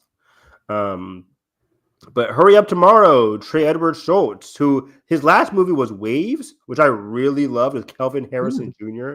If you guys have not seen the movie Waves, I really recommend doing it or watching it. It came out like 2019 now. So it's been a while since he last directed. But this next one is with Abel Tesfaye, The Weeknd, basically. The Weeknd, Jenna Ortega, and Barry Keoghan. I watched the trailer this week, and man, it's a great trailer. It's a really like unsettling thriller coming out May 16th. It looks very intriguing. Jenna playing by the look of it, like a crazy fan. Like an obsessed fan, maybe. I'm not sure. But yeah, it looks very, very cool. Very, very interesting. I know some people aren't high on The Weeknd, or they like the music, but like his acting, because he was in that one show, The Idol. But you know, we all know what was really going on behind the scenes of that one. That was not any of the actors' fault. Uncut Gems star of the week. right? But yeah, Barry Keoghan's gonna be in it. So watch the trailer for Hurry Up Tomorrow. It's a great trailer. Oh The no! Strange Tattoo. Oh no! What? People didn't like the just chapter 1. Yeah. I'm like, we can skip that. I didn't even watch the first one. Go watch the original, guys. Yeah, but I had Ballerina. So did they release a new trailer for this one this week? Am I going crazy? Maybe. No, I think they might have. I hadn't seen it, but I haven't seen it. Maybe they did. I don't want to go. There's a lot of footage here. I don't want to go into this. We're all seeing the movie in May. Yeah, I feel like they're gonna keep showing John Wick footage, and I don't want to see it all. Right? Yeah. So I'm like, but what we've been hearing is that like people are even higher on the movie after seeing this trailer. They're excited for her character arc in the movie, and John Wick's role in the movie is maybe not what people expected, but he's in the movie. Nice. So yeah, but John Wick 5 is confirmed to be happening, Nathan. Wow. So yes, 4 was a great ending.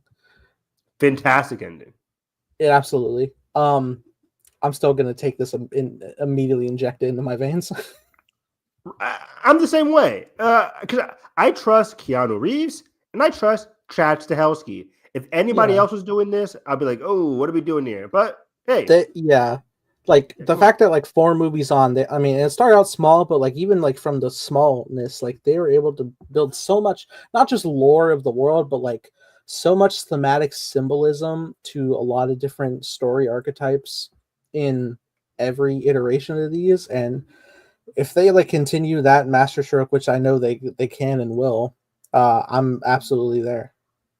Yeah, I cannot wait to see like what crazy stunts and what crazy like hijinks they can get up to here. But yeah, and like you get like a post-death kind of story. Like what kind of phenomenal and fresh ideas can they bring to this kind of weird John Wick in hell? I've heard that, and like that would be amazing. And yeah, we'll see. Yeah. But yeah, John Wick 5, and we all know like Lionsgate is not the biggest studio in the world. This franchise is keeping them afloat. So of course they're gonna be announcing. Since I'm not getting Saw, the next one is John Wick anime, right? But we're getting a John Wick anime, a prequel anime. Wow. Set before the first movie, it will follow John Wick, who is set to return on his quest to complete the impossible task to eliminate all of his rival assassins in one night in order to free himself from the grasp of the High Table and start a new life with his love, Helen. Wonderful. Wow. Wonderful idea. It's that because you could have easily just made it like, here's the cool unbeatable Baba Yaga in his natural element, and he's just like the most badass thing ever, and we're all scared of him. But like this being so thematically tied to the core heart of John himself, and like what his whole emotional crux is built on all of the movies, his love for Helen and just wanting to live that peace that he promised to her. I totally agree, dude. And what gets me even more excited is like the talent behind the camera. Shannon Tyndall, who did Ultraman Rising, came out last year. I was very high on that movie. I think it's animated excellently. The story is very solid and way more emotional than I was expecting for an Ultraman movie. And she also did Kubo. Yeah, she also did Kubo in the Two Strings. It's beautiful. Which is a beautiful movie. And then we're getting Vanessa Taylor from Shape of Water fame to write the screenplay. My God. Come on. This is a great crew behind this movie. This romance is going to be wonderful. Right? They say anime is already a direct influence on John Wick's world, so it's a perfect match for the medium of animation. So that's super exciting. And it gets even better. Caine! Not just Caine. Not just Caine in front of the camera, behind the camera. Let's go. Donnie Yen directing himself as Caine. in the world of John Wick, a spinoff. With Caine, the assassin / adversary introduced in John Wick 4. They say the film is too early in development for plot details, but it takes place after the events of Chapter 4 and will follow Caine in the aftermath of being freed from the high table. That's all we get. But directed by Donnie Yen, I'm like, oh, that's perfect. That's so perfect. Like, they understand this world so much. Produced by Chad Stahelski, so he'll be involved, of course. He created this world. Screenplay by Matt Sin Tomlin. I'm not aware of his past credits, but again, I trust the crew and the cast involved. And man, what he did. Go right ahead, please. But yeah, I really like what they said up at the end of Chapter 4, where it's like the daughter that he killed, or the father he killed, and then the daughter survived. She wanted to get her revenge on Caine. They might follow that up, they might not, but either way, I'm excited to see what Caine has to offer here. So it looks like he's a writer on a film called Little Fish. He did Project Power. He's on the Batman Part 2 as a writer. Oh, interesting. And he's also working on the Berserker adaptation, which is Keanu's comic. Yes, that he's also starring in for Netflix, I think. Yeah. So he's a connection with Keanu Reeves, and that's probably how they went from A to B there. That makes sense. He's apparently working on the Mega Man movie. Live action. Mega Man. Oh, that's happening. I forgot about that. Wow. Cool. And then they showed us footage from Now You See Me, Now You Don't. Again, I don't want to see this. I'm seeing the movie. I'm super excited. Michael was not even talked about at all. Supposedly coming out this year, but famously last year it was reported that they were doing a lot of reshoots because of some kind of controversy they didn't know they couldn't talk about in their movie. But this is made from the Jackson Estate. Heavy, huge cast there. It was set to be like Lionsgate's biggest movie this year, but they didn't even talk about it at CinemaCon in front of like studios and stockholders. So not coming out this year, guaranteed. There are reports that they might even split it up into 2 parts. That could happen. I doubt it. That'd be crazy.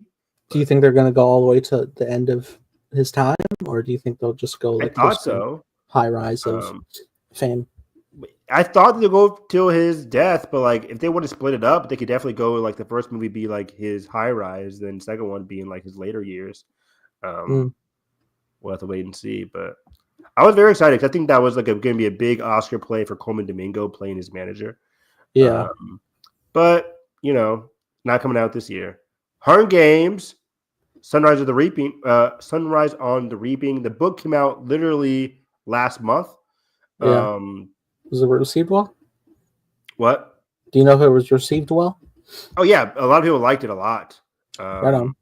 And they're getting Francis Lawrence to return to direct. If there's a new Hunger Games movie, he's always back. And they say it's return to form, mainly because it's around a game, not unlike the last Hunger Games movie, which was like not truly about the game, it was more like about the character work before and after with Cornelia Snow. But this one's going to be an intense, all-out brawl, because this is the famous one where it was all like you're all for yourselves. Like this was the biggest Hunger Games event where Haymitch was like, it was like a free for all basically. Like there wasn't any teams or whatever. So it was bloody, insane. I've heard good things about the book again, so I can't wait. Coming out next November. Right on. Gonna be big. The Long Walk. This one really surprised me. I had not heard about this, but it is a Stephen King adaptation, also directed by Francis Lawrence of Hunger Games fame. And it's about a group of boys surrounded by military tanks and armed soldiers walking down a road. At first, there's an adventurous coming-of-age tone between David Johnson, who played most recently in Alien Romulus. He was like the synthetic android in that movie. And then Cooper Hoffman, who was in the SNL movie. He was in Humans. But yeah, it's not Licorice Pizza, right? Licorice Pizza. Thank you. So those two. But then there's a dark twist when one of them collapses, is shot by a soldier, and Mark Hamill's voiceover, because Mark Hamill's in this. Cool. And I think the stakes rise because they realize they just have to keep walking. You just have to keep on walking, and then it's like a dark, emotional conflict there. David Johnson was talking about like how even in the filming of the movie, they had like some shoots that had them walking like 5 to 10 miles. I'm like, holy shit. Wow. So it seems like a very dark kind of tale here. I kind of really want to read the book, or I don't know. I don't even know if it's a book or a short story from Stephen King, but it seems very interesting. Just like being forced to walk. It says right here, a 3 miles per hour long walk challenge. Wow. With no finish line. I'm like, oh my god! Wow. Just until one boy is left. What might happen? Wow. And then good fortune. I heard it's got a couple of laughs here. Aziz Ansari, down on his luck, kind of a assistant to a tech bro, played by Seth Rogen.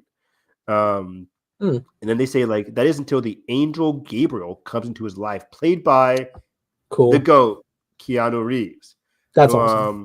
Who attempts to show Aziz that trading lives won't solve all his problems. But with a twist, it actually does. So Seth Rogen is playing Aziz Ansari's life, and they go vice versa. So you had me as Seth Rogen. Aziz Ansari is hilarious. Then you have Keanu Reeves as like this weird, angelic performance. Like, let's go. Cool. So they said a lot of people were very much laughing at Keanu Reeves, like dry comedy. Keanu Reeves is a very funny person. So yes. I want to show you the Bill and Ted movies. I just rewatched them. They are funny. Yeah, not happening. Why? Why are you against? It might not be for me, buddy. I don't know. As if you've never said that before. Is it Warner Brothers? You didn't think Saul would be for you, and now you are addicted to Hoffman.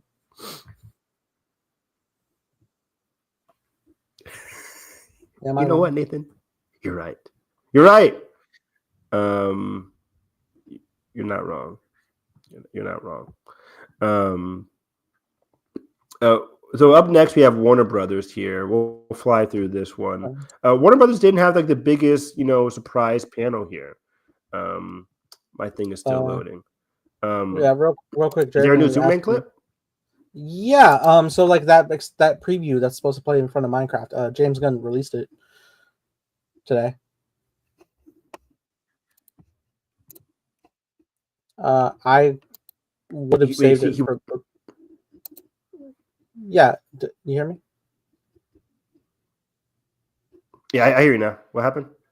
That extended preview for Superman that's supposed to play in front of Minecraft. It got released today, by James, and it's like it's like a 5-minute thing where it's an extended sequence of Clark at the fortress, and it's really breathtaking. I ended up watching it today. I've completely absent-minded that we were doing this pod later because I would have saved it, but it's really cool. I really enjoyed it. It's a really cool extended sequence, and like the visuals are great, and it feels like literally every comic book element of Superman come to life. Wow. Okay, yeah, I'll definitely watch it right after this podcast. It sounds really fun. I'm like super excited. So is it all behind the scenes or just a full clip? It's a full clip. Did you want to watch it on here? Like sure. You can share it if you want the fluidity for yourself. Yeah, why not? Let me share this. Yeah, the first thing up here is Superman, and they played that clip here. So yeah, let me stop sharing this. Let me pull up the trailer here.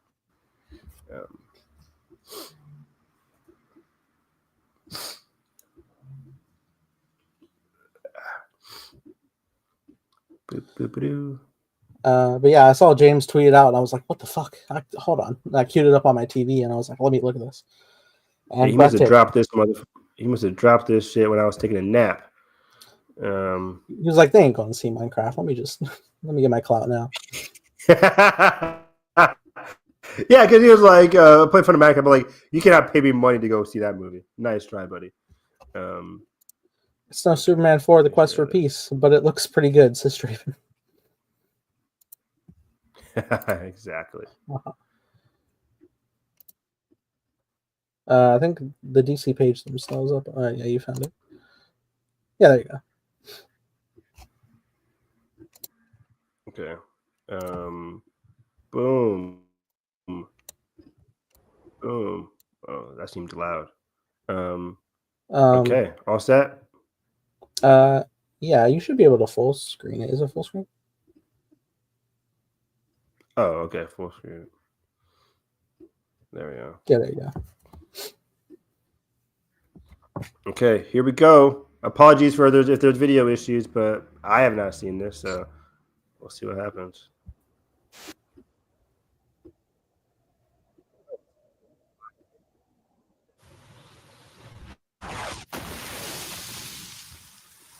So this is straight from the trailer. Yep. You're kind of wondering how I got here. Okay.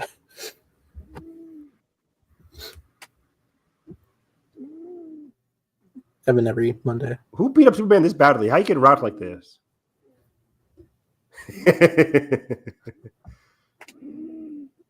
He got beat the fuck up. Damn, coughing up blood. Yeah. Think that's actually David whistling? Yeah, I'm sure it's enhanced.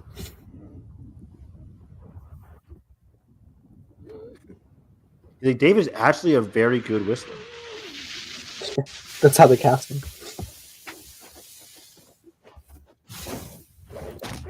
Damn, this dog beating him up. Damn. My God. Not the scream. I'm dead. It's very realistic, though. Yeah. Yeah. The dog's like kind of like me. He's like, why are you beating up? Come on, get up.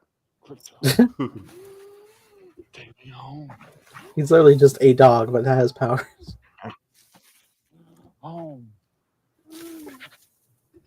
This is so cute. I love this. It is wonderful.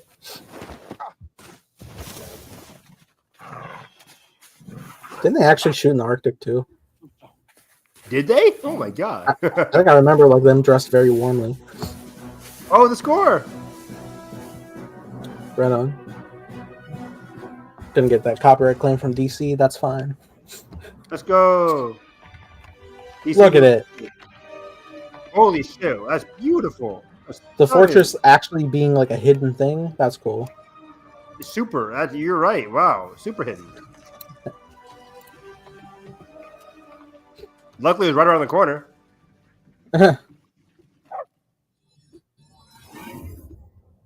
Open the fuck up. I wish Crypto had like subtitles. It's weird I'm watching this full clip. I feel like I'm seeing stuff I shouldn't. What the fuck happened to Clark? Look at these robots.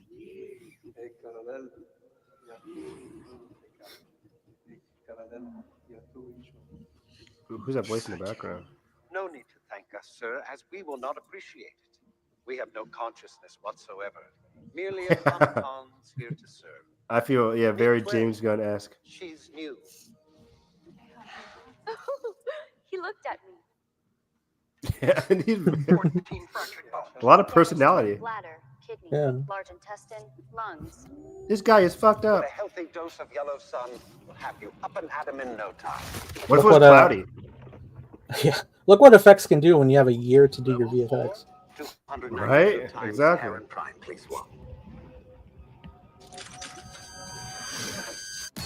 Damn, they're dousing him in light. Yeah.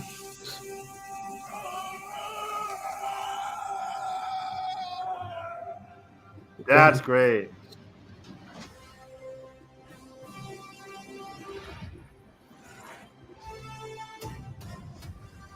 Ooh, I cannot wait to see more Lex. My girl. Good stuff, man. This movie's gonna be so special, guys. Mm.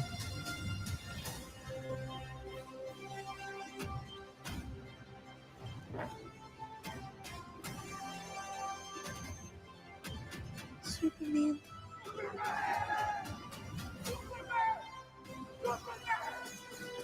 Am I crazy? This looks better than the first trailer, like visually.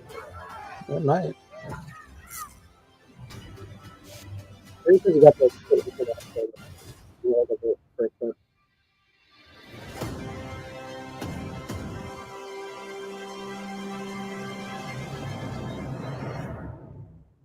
That was great.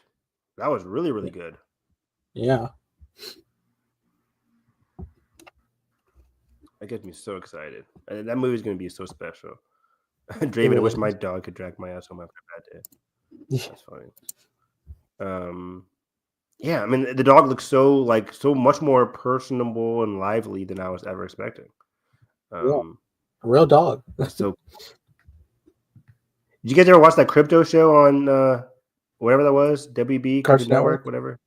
Totally. Yeah, that was a good show. Absolutely. Was that connected? So yeah, I guess we can. Was that connected to the DC animated universe? I don't think so. I think it was just its own thing. So yeah, Superman got a lot of stuff there. F1 coming out later this year. We're already super psyched to see it. Yeah, I don't want to see anything else. I still haven't seen that trailer that came out. You haven't? Wow. No. It's a good trailer, but I guess you don't really need to see much. Like, this is exactly what it's kind of like Top Gun Maverick with the F1 racing scene. Ford v Ferrari type. Yeah, big time. Much more like intense than like Ford v Ferrari was. Gran Turismo. No, not that. I didn't hate that movie. I didn't hate it either. It was pretty basic, but yeah, it was pretty funny. One battle after another. That's the Paul Thomas Anderson movie that I was talking about. This could be right here, guys. Very early days, but this could be like a future Best Picture winner, in my opinion. Coming out in September, the same time that Anora did, late or early September. That's when Anora first played out. But it's going to be appearing in these fall festivals. Leonardo DiCaprio, like the frantic, comedic, intense vibe. Tiana Taylor playing his wife. Their daughter goes missing.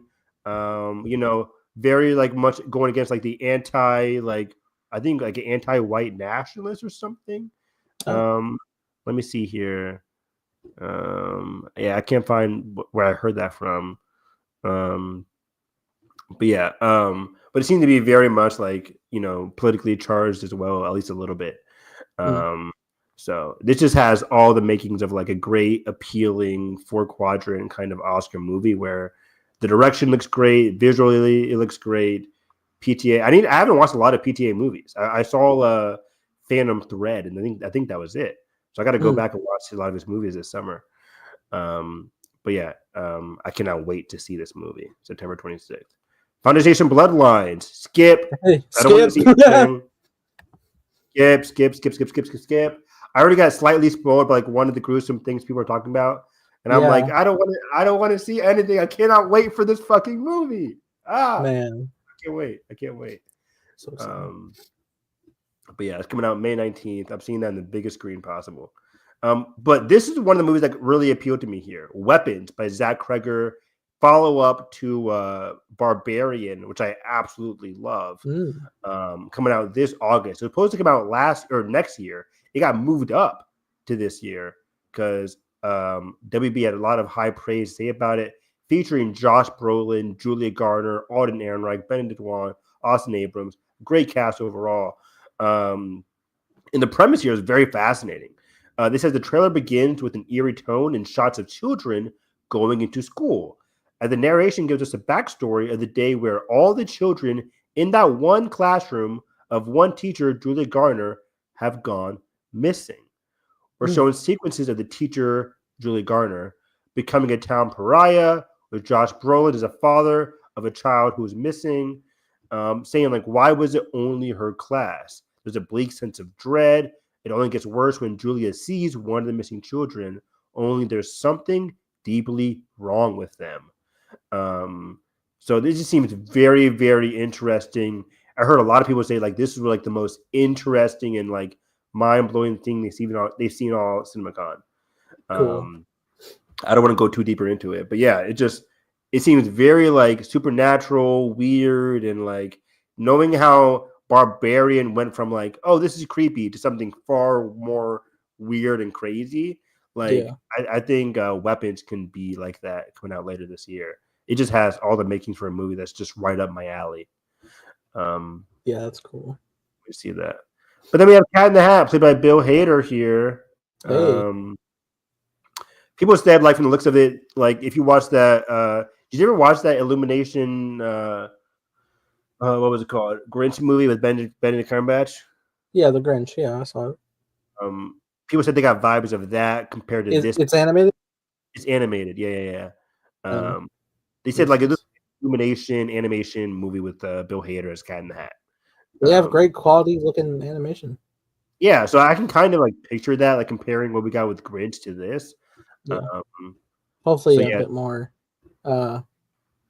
elevated in the overall writing, because a lot of the like animated Seuss stuff isn't. Yeah. So yeah, they said there's like thing one, thing two, kind of like a corporate craziness going on here. The humor is very funny. Yeah, people said like it's easy to see criticism that the film doesn't have the spirit of Dr. Seuss. But I don't know. We'll see.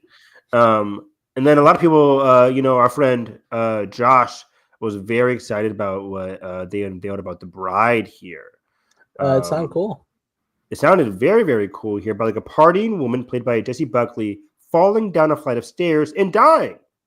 And then she's brought back to life with this black and white imagery, a lot of interesting visual transitions, tubes coming in and out of her.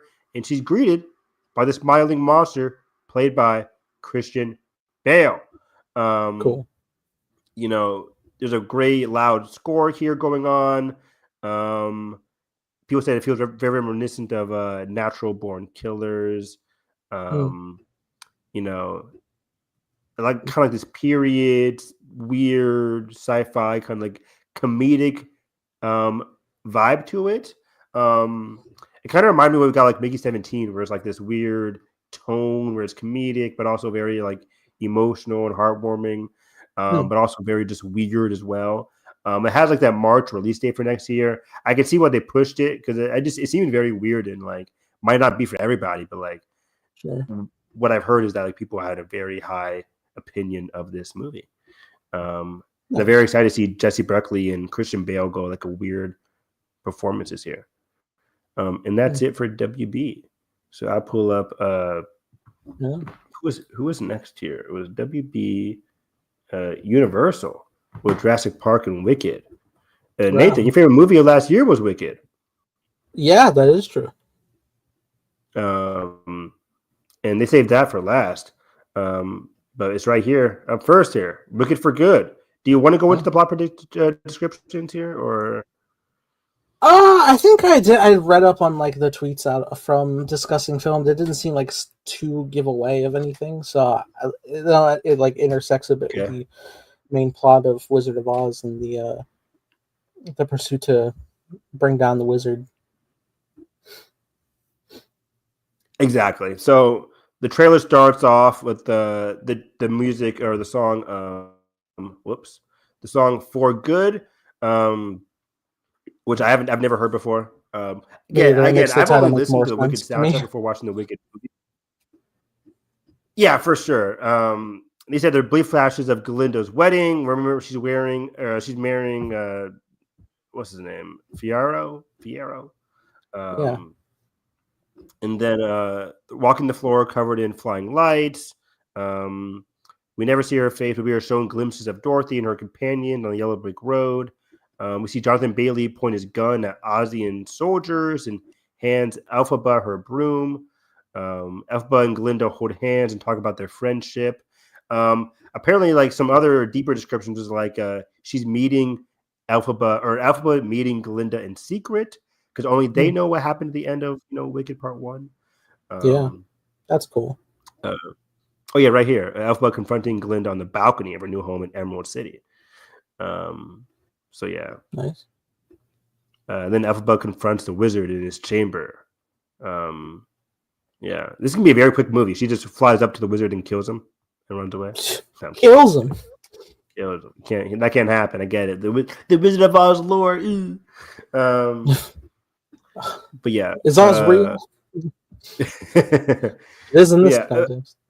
They say they didn't show shots of Dorothy. I wonder if they actually casted Dorothy for this movie. I think so, but maybe they're just hiding her. I think they have. I think she's been cast. Okay. I mean, see how that goes. I don't know the actual plot of Wicked, but based on one of the intro songs of Elphaba's mother having that affair with the person and the singer sounding exactly like Jeff Goldblum, I have to imagine there's a plot that the wizard is her father, and that's going to be an emotional crux. I think that makes a lot of sense. I remember we talked about that. Yeah.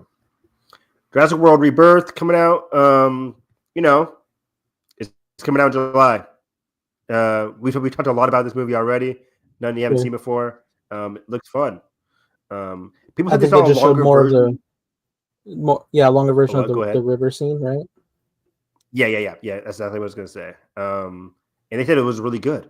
So, and Gareth Edwards, we trust. Looking movies, Yeah, I agree. So we'll have to wait and see. Him starring or directed by Justin Tipping. I know some people like big horror fans were very excited about this one, about a young football player played by Tyreek Withers, going through an intense training montage, pushed to his limits. Let's say he's mentored by a retiring quarterback, but then gets very much into Jordan Peele kind of like horrific territory where like they're let's see here. Like Marlon Wayne is kind of like the coach here, and it kind of like gets a bit darker. I like this. So yeah, I'm very excited. They said like this is a very big like sports horror, which is a very interesting mix. Yeah, you don't see that too often. Not at all. So I wonder how many audiences can grab there, like the sports fans, the horror fans, that they can come together, support this movie. But I like from the short description, and Jordan Peele's involvement here. It looks very interesting. Very curious to see what happens there. Megan 2.0. I just watched the trailer before the podcast. I still have not watched the first Megan, but I feel like even if I did, that like the plots I keep hearing about this one makes me feel like it's so far left field from what I would have expected. Yeah, it's weird. It's It's like Terminator 2, where she's bad in the first one, and then she seemed to be good in this one, or something like that. And there's an even bigger villain to fight. The main villain is the villain from Ahsoka. What's her name? There we go. Shin? Ivano Sakano. Yeah, Shin. Playing Amelia, who was also in like a rogue AI. We need Megan to save the day. So it looks very crazy, even more crazy and weird and comedic than the first movie. They're just really grilling they're mining that comedic layer that they got from the first movie. It's just the idea of like, oh yeah, we need the slasher from the first movie to save us from the world-ending threat. From another slasher. Yeah, like, okay, sure, we're doing with that. The Bad Guys 2, I'm excited. I don't want to see any more about this movie. I will be there day one. Hey, Nobody. Nobody 2. We've seen this, right? You saw this? Yeah, I had a fun time with the first Nobody. I was hoping to get a sequel a bit sooner, but I'm happy it is happening. I know it was from the producers of John Wick, and at the time I was like, hey, fold it into the universe. Why not? But that's clearly not going to happen. But it's still a good time for on its own. Yeah, and this one seemed to be a simple premise, but I like it. They were at a work convention, but eventually, let's see here, they go on vacation. And while they're on vacation, that's when things get crazy, and he has to kind of protect his family. I don't want to get too deep into the plot here because it seems like a trailer is coming out very, very soon. But it seems to be Bob Odenkirk going against Sharon Stone, who's running this drug cartel, this drug ring. They say the film looks to have more of a comedic extension of the first film's action comedy hybrid. But yeah, you had me at like crazy action comedy taking place when this guy's on vacation now with his family. I'm on board for it. I think there's a poster out right now with kind of like a Hawaii vibe going on there. So I'm excited for it. We'll see what happens. Five Nights at Freddy's 2. We did not like the first one. And the second one. That did happen. A lot of fans of the game really did like the first one. They really liked it. Yeah, so hopefully we'll get like a happy medium between audiences for this one. Yeah, they say Mike is Mike Josh Hutcherson's character? Sure, why not? I think he is. He's warned by Vanessa that animatronics are back, and this time they are on the loose and can appear anywhere in public. So the scale is getting bigger, obviously. We see the Balloon Boy animatronic as well as a final tease of the new shiny toy Freddy walking in the middle of a busy fairground amongst children. You know what all that means, right? Not at all. Right. Not at all. But it's going to be a big hit, that's for sure. Scott Derrickson, Black Phone 2. This seems very interesting. Do you see the first Black Phone? No, but I want to. Okay, I won't go too deep into it, but like it seems to be kind of like a big horror sci-fi vibe going on with this next one. But I would recommend watching the first one because the first one's really good. And then Soulmate, which seems to be... Sorry, Draven's asking about Five Nights. Wait, didn't the animatronics end up being the good guys? Kinda. They are possessed by the... Were they? In a sense, they're possessed by the child victims of William Afton, played by Shaggy. What's his name? Matthew Lillard. Matthew Lillard. I remember that now. Yes. Is he coming back, or did he die in the first one? He got trapped in the suit, but yeah, he's coming back. He tends to continue to come back. His character, so yeah, he's going to be in them for as long as we can. He's the main antagonist. Got it. There's a movie called Soulmate coming out next January, and this sounds like a January kind of movie. It's basically like a crazy version of Companion with a AI kind of like Companion wasn't crazy. Companion was crazy, but even crazier. It looks like kind of like an AI sex robot. I think. Let's see here. Sullivan's character is an over-the-top seductive with energetic pop music and quick editing, creative fun atmosphere. That is until her soulmate falls for a woman played by Claudia Dumais. I think it's a movie about basically like a sex robot, getting too overly, what's it called? Attached. Finally, Evan, a movie for us. They say like it looks like good, schlocky fun. It sounds like a very January movie. All the responses I heard from it was like, oh, it's just basically Companion again. But even like more into like the sex of it all and the craziness. And then Wes Anderson, for all the Wes Anderson fans coming out watching this, May 30th, his next movie. Big globe-trotting adventure here as Benicio del Toro is a rich aristocrat. Right on. Nearly escapes suspects. Yeah, right. Nearly escapes a plane crash. And then there's like visual gags, monotone line delivery. It's everything you want from Wes Anderson. Kind of like a heist movie going on here. So interesting, like the monotone deliveries, and we're like, yeah, more of that. More of that, please. I gotta watch more of his movies because he's just not for me. But maybe I just haven't watched enough of it. I mean, I think even if you're like not of that vibe, I think a great balance of that is Fantastic Mr. Fox is a really good. Yeah, I need to watch that one and Grand Budapest Hotel. Me too. I need to watch that. And then the last one of my most anticipated movies of the year is Begonia with Emma Stone and Jesse Plemons and Alicia Silverstone. This is the next Yorgos Lanthimos and Emma Stone, collaboration. And it is confirmed now, right?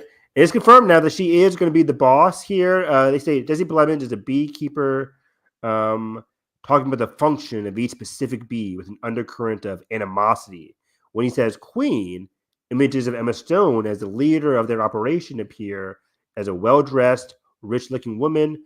The trailer ends on her suddenly collapsing, only to get her head shaved as she's unconscious, covered in white paint, and watched by Jesse Plemons' character. In the original movie, because this is a remake of some kind of a South Korean film, in the original movie, Emma Stone's character was played by a man who gets kidnapped because Jesse Plemons' character, the workers, believe that their boss is actually an alien.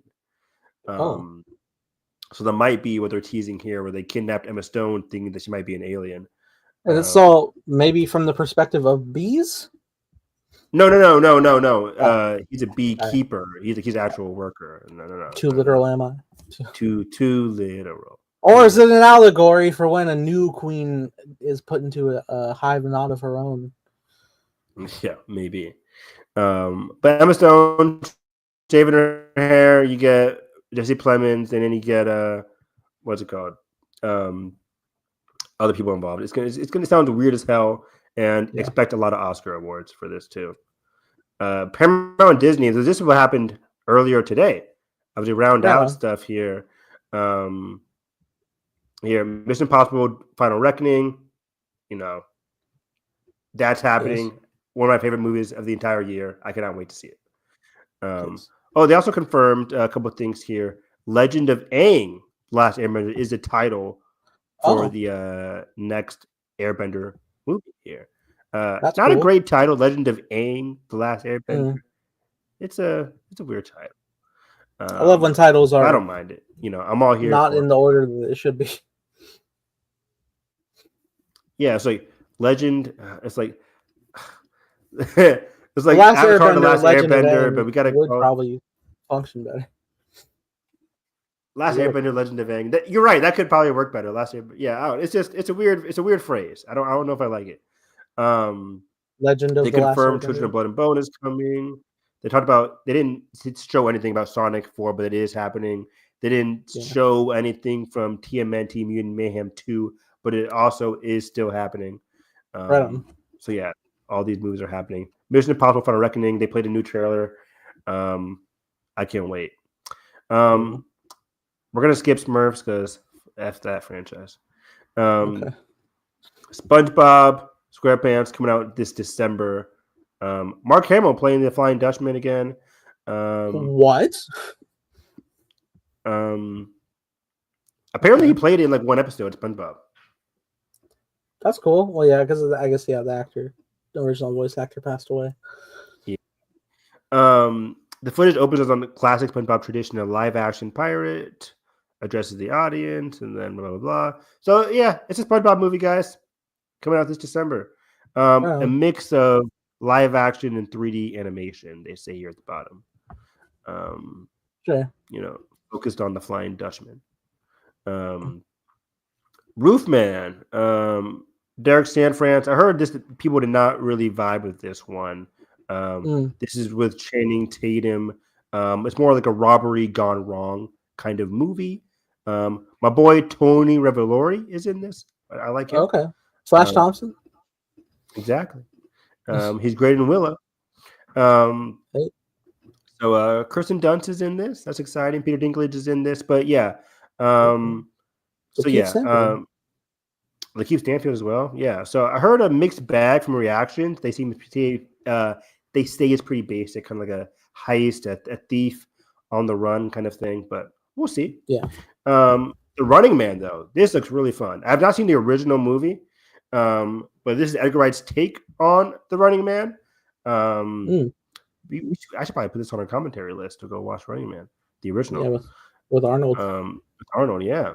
But they say that Glenn Powell looked amazing as like in this dystopian future America. Glenn Powell is playing Ben Richards, who is on this middle of this popular game show / manhunt. And then the Running Man host, played by Coleman Domingo, sends his contestants all over the world as hired guns are sent to execute them. Sounds fun. Sounds crazy. Katie O'Brien, Josh Brolin, Coleman Domingo, William H. Macy, Michael Cera. Son of a bitch, I'm in. Great cast. Sounds fun. I'm into too. Naked Gun released a teaser trailer today. I have not I seen saw the this original teaser. franchise of this. It looks very weird, and I don't know if it's. I It's saw it too. yeah. What do you think? Oh, that's it. Wow. I dig the vibe of it. It seems to be like a passion project produced situation with Seth MacFarlane behind it. It looks like pretty faithful to the absurd humor of the Naked Gun films because it's essentially like they're spoofs of the spy genre, but like back in the day when like spoofs were like all out, just silly, not just like raunchy, but like just straight up silly and creative with their jokes.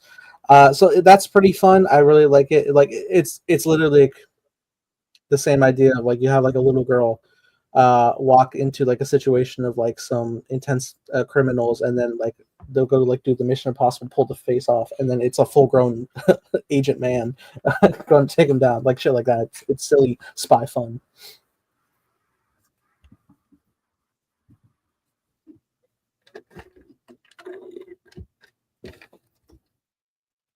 Yeah. I mean, I saw the trailer too, and I agree. It looks really funny. It looks fun. I don't know if like the comedy is going to remain like consistent throughout.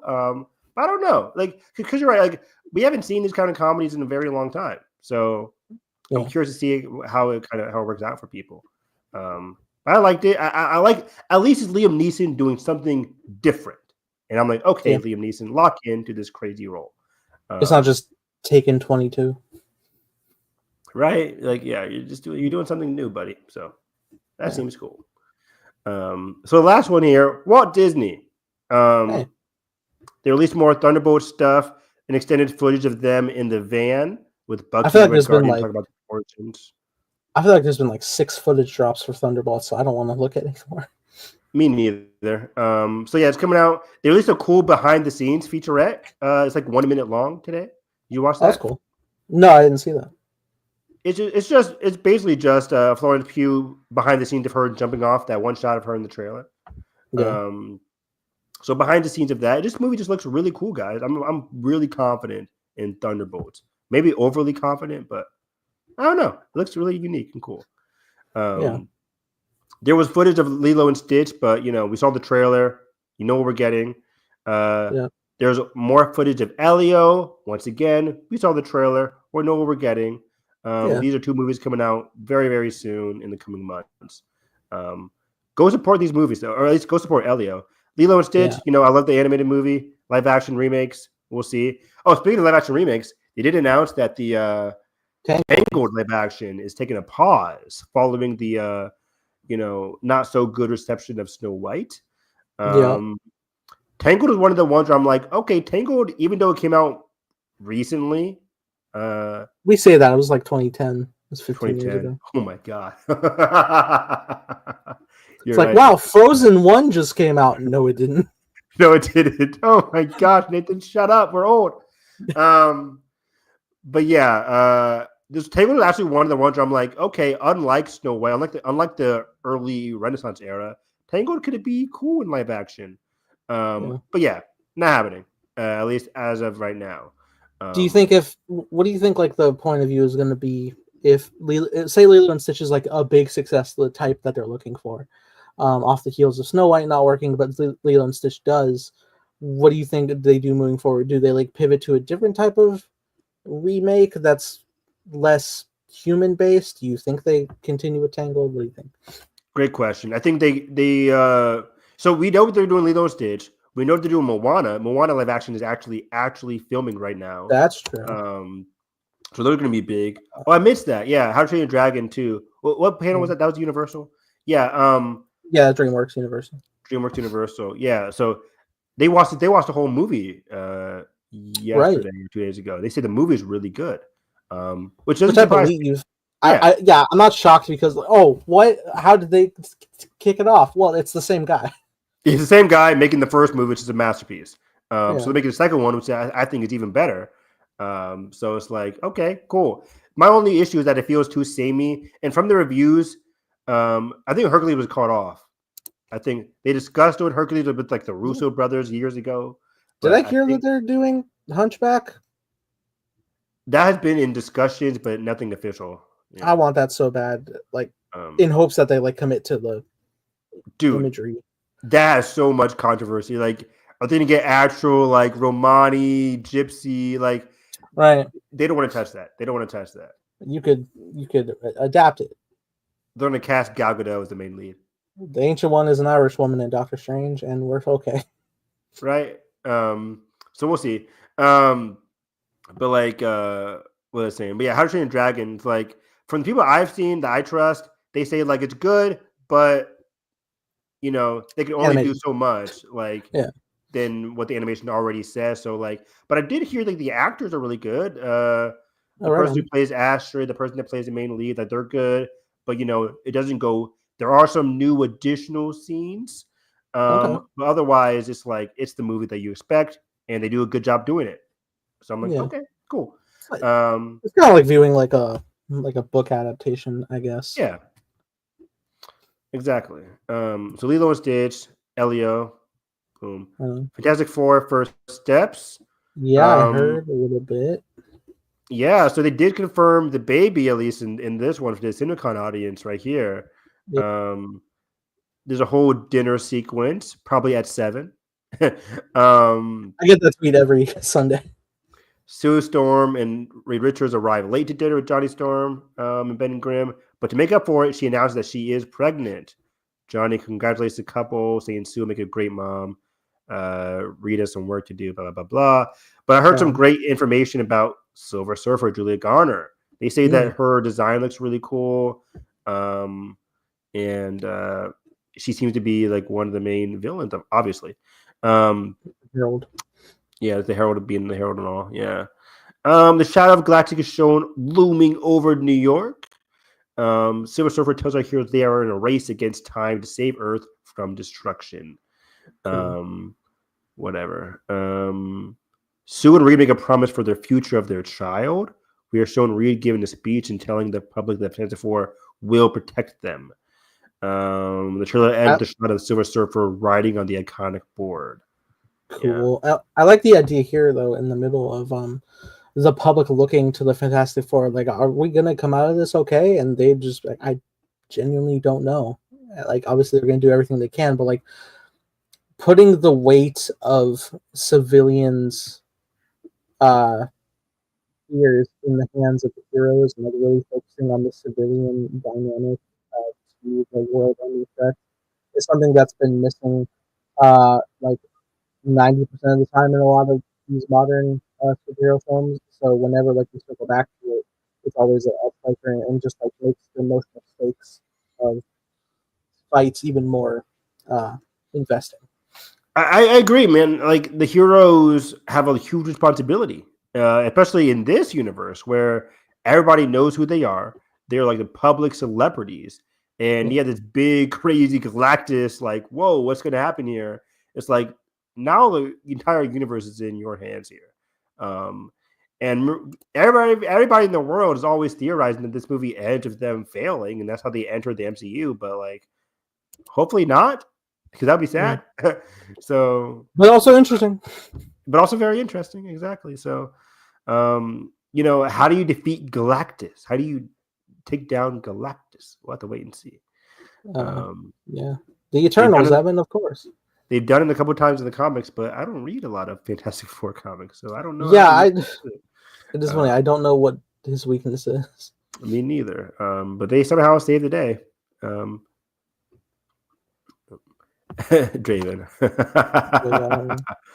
Look at this guy. What are you, a poet? Are they going to be okay? Big Doomsday. Well, luckily we don't know the cast of Doomsday, so we don't know their fate. Yeah, exactly. Ben Grimm dies. Well, I can't wait to see Taskmaster again. Freakier Friday was shown, and I woke up from my nap and I saw one tweet saying like, "Oh, Freakier Friday is being shown." It's like, why am I watching this? Like, so somebody was not happy about this clip. But you know, I'm here for my boy right here, Manny Jacinto. That'll be the only reason I'm watching this. Julia Butters, though, I do like her. She was great in Once Upon a Time in Hollywood. She is rumored to be our Kitty Pryde. Right on. Movie. Remember we talked about that. Look, man. Look, man. wrong Oscar pick aside, I like Jamie Lee Curtis. I like Lindsay Lohan. Very wrong Oscar pick. Yeah. Dude, Predator Badlands. I really liked what I saw from this. What I heard about this, at least.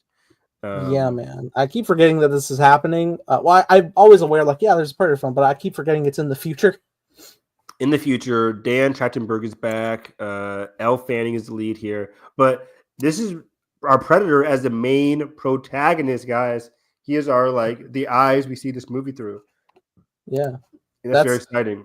That's never really been the case. I think the closest it's ever gotten is just like doing the player co-op human Predator in AVP. Yeah. So the footage sees a Predator crash landing. It could either be an alien plane or post-apocalyptic Earth. We don't know. It'd be funny if it is Earth and the movie ends with do we know what time period it's set in? What year?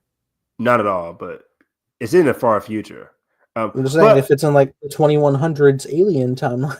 I'm thinking, I would have to believe. I don't know what year Romulus took place in, but it would make a lot of sense if they take place in the same year. That'd be great. People are gonna be keeping track of that release or keeping track of the date of the movie when they finally watch it to make sure if it's just the same year. Yeah, I would lose my mind in the theater if it's the same year, dude. I cannot Elle Fanning working with the characters from our Alien Romulus. Let's go. Let's go, please. Need that. But yeah, so we see the Predator. It says here for the first time outnumbered with shots of human gangs hunting down this Predator. Elle Fanning playing mysterious and possibly cybernetic human. We see a variant of a Predator chief with long white braid performing some sort of ritual. And then there goes the whole sequence here. Large subterranean chasms, new weaponry. The trailer ends with Elle Fanning telling the young Predator protagonist that what he is hunting is unbeatable. Only to briefly see a massive kaiju-like creature, Godzilla. I'm kidding. The Predator is going up against. A kaiju-sized wow. So yeah, there seems to be a Predator way in over his head, a young Predator, which is very cool. Yeah. They say this is new territory for the franchise, and it seems to be definitely the case here. That's cool, man. That's cutting deep into the lore of when a Predator comes of age, they send them on a battleground alone to prove their self. I'm just so stoked for this movie. This is one of my most anticipated movies of the year. I love Prey. And I think this movie's gonna be sick. I heard from other tweets that people saw the visuals look really, really cool in the jungle. So nice. Sign me up. Tron Ares, a film that I'm very skeptical on. Yeah. We do get more confirmed elements of New York, but then there's the grid. It's okay. The grid is coming to us. Stop it. Why are we doing that? I want to go in the grid. It's Ready Player One, but you're in the real world. Stop it. The trailer ends with a look at Jared Leto, who's being generated bit by bit. I'm okay. I do want to watch the first couple Tron films because I haven't seen them. First couple? What do you mean? Well, the original Tron, back in I think the 70s, and then Tron Legacy is a sequel to that. Let me add those because I totally forgot that was a huge franchise. Where's my commentary list? There it is. Oh my god, we have too many movies. Tron movies. But yeah, I'm here for Greta Lee. She's great. Yeah. Are you watching The Studio? No, I want to. I want to that. I don't have a login. She's great. She's great in episode 2. Zootopia 2. They saw footage. Oh, they don't have footage here, but there was a big scene that they saw. Apparently, who was it? Nick Wilde and Zoe Hobbs. I forget Hobbs. I don't know. Judy Hobbs. Judy Hobbs. Thank you, Nick and Judy. I haven't even seen the movie. You haven't seen Zootopia 1? No. No way. I haven't seen it, and I got spoiled about the villain. Oh no! Oh yeah, I think you told me about that before. That sucks. Yeah. But it's still a great movie. Right. 10 years after the original, which is wild. Mhm. But yeah, apparently there's like some kind of like therapy session that people were laughing about. But yeah, Kyuhei Kwan Therapy. is here. Right, therapy, very fun. But yeah, I can't wait. I love that movie. Also, Right. same month as Predator. Man, November is going to be packed. Can't Oh wait. damn. My birthday Um, is looking good. Sure is. Avatar: Fire and Ash. That's where we two more movies here. But Avatar: Fire and Ash. Yes. Again, James Cameron keeps on saying how emotional and dark this movie is. Mm. The first footage we see here is a water tribe from the last movie floating on a strange jellyfish-like ship. This might be related to like the concept art that was shown a couple months ago. I forget when. Yeah. The details out of this world. It looks really cool. What a surprise. We see an aerial attack on Jake, Neytiri, and their clan by the Ash people, who have red paint on their mouths to indicate their tribe. We then transition to a more of a traditional trailer. We see the Ash people pushing the water tribe out of their home. A rage growing in Neytiri, Zoe Saldana's character. They did lose. Spoiler alert for After 2. They did lose a son in the last movie, so that anger is Yeah. carrying over. So Jake hugs Spider, that motherfucker. I'm kidding. Spider! Spider. Tense conversation between Neytiri and the Ash Tribe leader. I wonder who's playing the Ash Tribe leader. I can't tell. Oh. Everybody in the cast seems like we've already seen them before, but I don't know. Either way, so yeah, Ash people. We also get a lot of Air Tribe people as well. I heard that's not mentioned in this footage, but the Air Nomads, a la Last Airbender. I heard The the Air Legend of Aang? Nomads. I heard the Air Nomads have a big impact in this movie as well. They're more of a peaceful nomadic tribe. Cool. And then a big Oscar play here is the last one, Delivered Me from Nowhere by Scott Cooper, who makes some good movies. But he's doing a biopic about the making of Bruce Springsteen. I'm getting The big. making of the man. I'm getting big. The movie from last year with Timothy Chalamet. Bob Dylan Complete kind of Unknown? vibes to it. Complete Unknown, yeah. Jeremy Allen White and Jeremy Strong. Jeremy Allen White playing Bruce Springsteen. Jeremy Strong playing John Landau, his manager at the time, and Jeremy Strong is kind of doing the voiceover for this trailer as they try to construct Springsteen's latest or newest album at the time. Right on. So yeah, I've heard very, very good hype around Jeremy Allen White, who, just like Timmy, is doing his own singing. And then Jeremy Strong, of course, playing that what's it called? That emotional layer by being the manager. I'm hearing very, very good things about this movie. I don't see a release date. Am I going crazy? Yep. But I think it's in the fall. It's in the fall, so a lot of good Oscar buzz for this movie. Right on. That's about it. Right on. I don't know if this was a CinemaCon announcement, but this was kind of an interesting thing. I saw that they're making I think it's called I Play Rocky, the making of Rocky into a movie. Yes, I missed some of the Amazon panel stuff because they're all smaller movies. But yeah, I heard about that. That sounds really interesting. We're big fans of the Rocky Creed franchise. Yes. And I really love those films. I think I've seen Rocky 1 the most out of all of them. And it is such a harrowing tale of Sylvester being was so down on his luck at the time before being able to sell and produce the script into production. So I'd be very intrigued to see not just the story unfold on that, but who they're going to get to play Sly and who can capture that his mannerisms and his voice, because when you're watching Rocky, it really is just Sylvester. Yeah. They are synonymous. So yeah, I'm definitely down to see that. It sounds really fun. Yeah. not huge on like me. I'm not huge on documentaries, but I like all these behind the scenes kind of stuff though. I love Rocky. Yeah. I love the I don't think franchise. it's a yeah. That's the thing. It was like it's not like a documentary. It's like it's More- historical fiction. Yeah.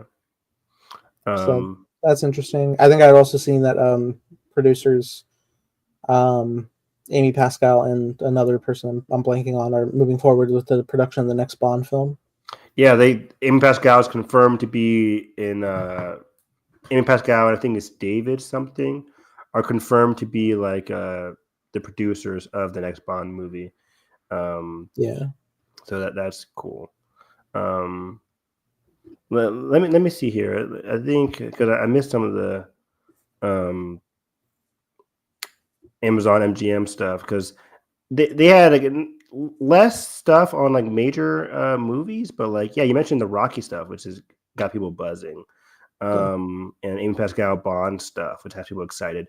But they did some He-Man stuff, Masters of the Universe. People liked the costuming on that, coming out next June by Travis Knight, my guy who did Bumblebee.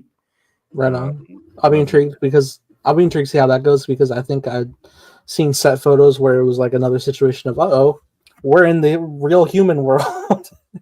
Oh really? For this one, Masters of the Universe? Yeah, I think I'd seen like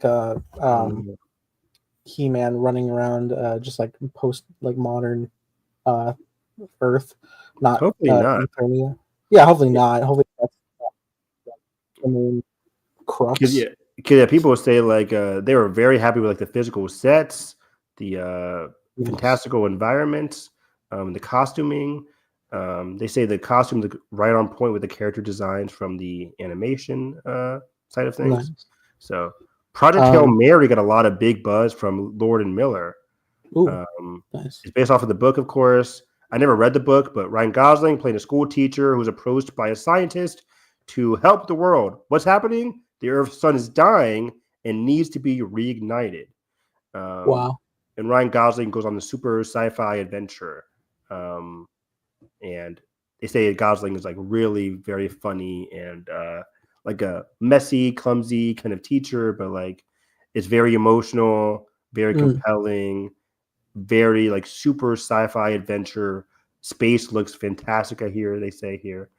Nice. They say a mix of somber, epic, sad, funny elements with highly impressive visuals from Greg Fraser from the Dune and Batman movies. Yeah. Also another Best Picture contender here after The Hunt with Ayo Edebiri, Julia Roberts, Andrew Garfield. Directed by Luca Guadagnino, about a teacher played by Julia Roberts. Wait, no, actually, it starts off with Harry, played by Andrew Garfield, talking about like the fear of like academia, the new generation's fear of saying the wrong thing. Ayo Edebiri plays like this young student / teacher assistant to Julia Roberts, but what's it called? Ayo Edebiri's character comes up to Julia Roberts, telling her that Harry, played by Andrew Garfield, sexually assaulted her. However, Julia Roberts, it's a play on like the cancel culture part because Julia Roberts, the teacher that she's is confided in by Ayo Edebiri, is kind of like, pushing it under the rug a little bit. So it seems very complicated, very dark, but also very interesting. I heard Andrew Garfield is like in a darker role here. Julia Roberts in a big Best Actress play, and then Ayo Edebiri playing like this young teacher assistant. I cannot wait for this movie. They say like this can get like Best Director, Actor, Screenplay, Supporting Actor with Andrew Garfield. I cannot wait. Seems very interesting. Right on. And I think that's about it. Amazon had a lot of interesting original movies. So I really recommend people go look up the Amazon CinemaCon slate because they're one of the rare studios doing a lot of these original movies. And they don't have to release these in cinema. They can just go on Amazon Prime, but they're going to be in cinema. And then, that's the big play now. They want them because they can get the cinema money on top of Amazon Prime. It's what's happening with The Working Man, David Ayer and Jason Statham. It's making a lot of money in theaters, and then it'll be on Amazon Prime, and they get money that way too. So Amazon Prime is a good thing going. It's what I want Apple TV to do. With like F1 this year. So there was also talks with AMC to be extending the theatrical window. Yeah, instead of like 3 out of 6 studios confirmed that they want to do it. They didn't name those 3 studios. I'm like, I wonder who that was. Probably not WB. Probably not WB. I think it's like Sony. I see Sony because like the one without a streaming service. Yeah. Sony doesn't have a streaming service, so they really want that extra window. I can see Universal because they've been having like back-to-back hits, Oppenheimer, Wicked. Yeah, Oppenheimer was in theaters for like what 100 days or maybe even longer. Like I think it went back to IMAX like twice. Yeah, like Universal, Paramount. I think even though they have Paramount Plus, I think Paramount is also one of those people. Tom Cruise has his was it WB or Paramount that he has a new office? Yeah, he has a new office with WB now. But he also looks like he's a big part of Paramount's legacy as well. Yeah. Disney, we know Disney and WB definitely don't care about that shit. Yeah, actually, I say that, but Disney is like the rare studio that like they keep some of their movies in theaters for a long time. Like Mufasa played for a long time. Mufasa, Inside Out 2, like they're big hits. Like if they know it's a big hit, they're gonna keep that shit in theaters forever. Elemental just kept coasting for months. Elemental was coasting, yeah. So maybe I take that back. Maybe Disney doesn't care. But if it's a big hit, if it's a lesser known Disney one like Snow White or whatever, that's gonna be a Disney Plus soon, probably. I mean, we still haven't. We're about to head into 2 months since Cap, and I don't think that's going to be on for a bit. True. So yeah, big episode here. CinemaCon, Daredevil, rest in peace, Val Kilmer. So it was a very busy week. And 2 weeks from now, guys, Last of Us is coming back, and we're going to be talking about that every single week. I cannot wait for Last of Us Part 2. You going to call in from Japan for episode 2? Oh my gosh, I'm not going to be here. Oh, wait. You're going to be on your final day of celebration for episode 2. It airs on Sundays, right? Yeah. Fuck me, right? Yeah. So you're going to hear like, oh, the next celebration's in this city, and Joel died. Fuck. So yeah, it's fine. So yeah, catch me on Twitter, Harris EV9. Yeah, what am I doing recently? Watching The Studio on Apple TV, watching The Pit on HBO Max, White Lotus on HBO Max as well. TV is just on fire. So it's always a good time. And this weekend, track and field, as a huge track and field fan, a lot of big first major outdoor track and field events are hitting out this weekend. So I'm a huge fan. I'll be talking about that this weekend. So yeah. Also, and I'm going to try to catch some of the last screenings of the Looney Tunes movie that I've been missing out on for the past couple of weeks. I really want to see it. Coyote versus Acme was saved. Coyote versus Acme was saved. Yes, that's wild. Wow, never thought that would ever happen. Let's fucking go. That's Bye, Batgirl. Yeah, bring Batgirl back. Like there is a chance, maybe. I do not believe that whole movie was just deleted from the face of the earth. I can't believe that. I don't believe it. The directors must have some copy or something. Yeah. So come on, make it happen. Yeah. But yeah, you follow me _TimeBlazer, making a show called Time Blazer with co-starring Craig Sullivan and Harris. Playing Ben. Is Ben a huge CinemaCon guy? He's a lawyer, but you never really know. He might be a huge, he might be locked in like I am. Anime for sure. Anime, okay. Yeah, anime con stuff like that. But okay, how's that going, buddy? How's time? I was you piecing blazing together through it? Yeah, I was piecing together some good looking anime. It's like when you do not know the euphoria you reach when like you're splitting hairs and frames of just like to find that fluidity, and then when it clicks together, you're like, yes. Let's go. So yeah, that's piecing that together to do a little teaser announcement with a release date soon. So look forward to that. But that being said, if you enjoy this, make sure to like, button, subscribe, not already, ring the bell so you don't miss coverage on all things movie and TV. And that being said, hope you have a great day. Catch you guys next time.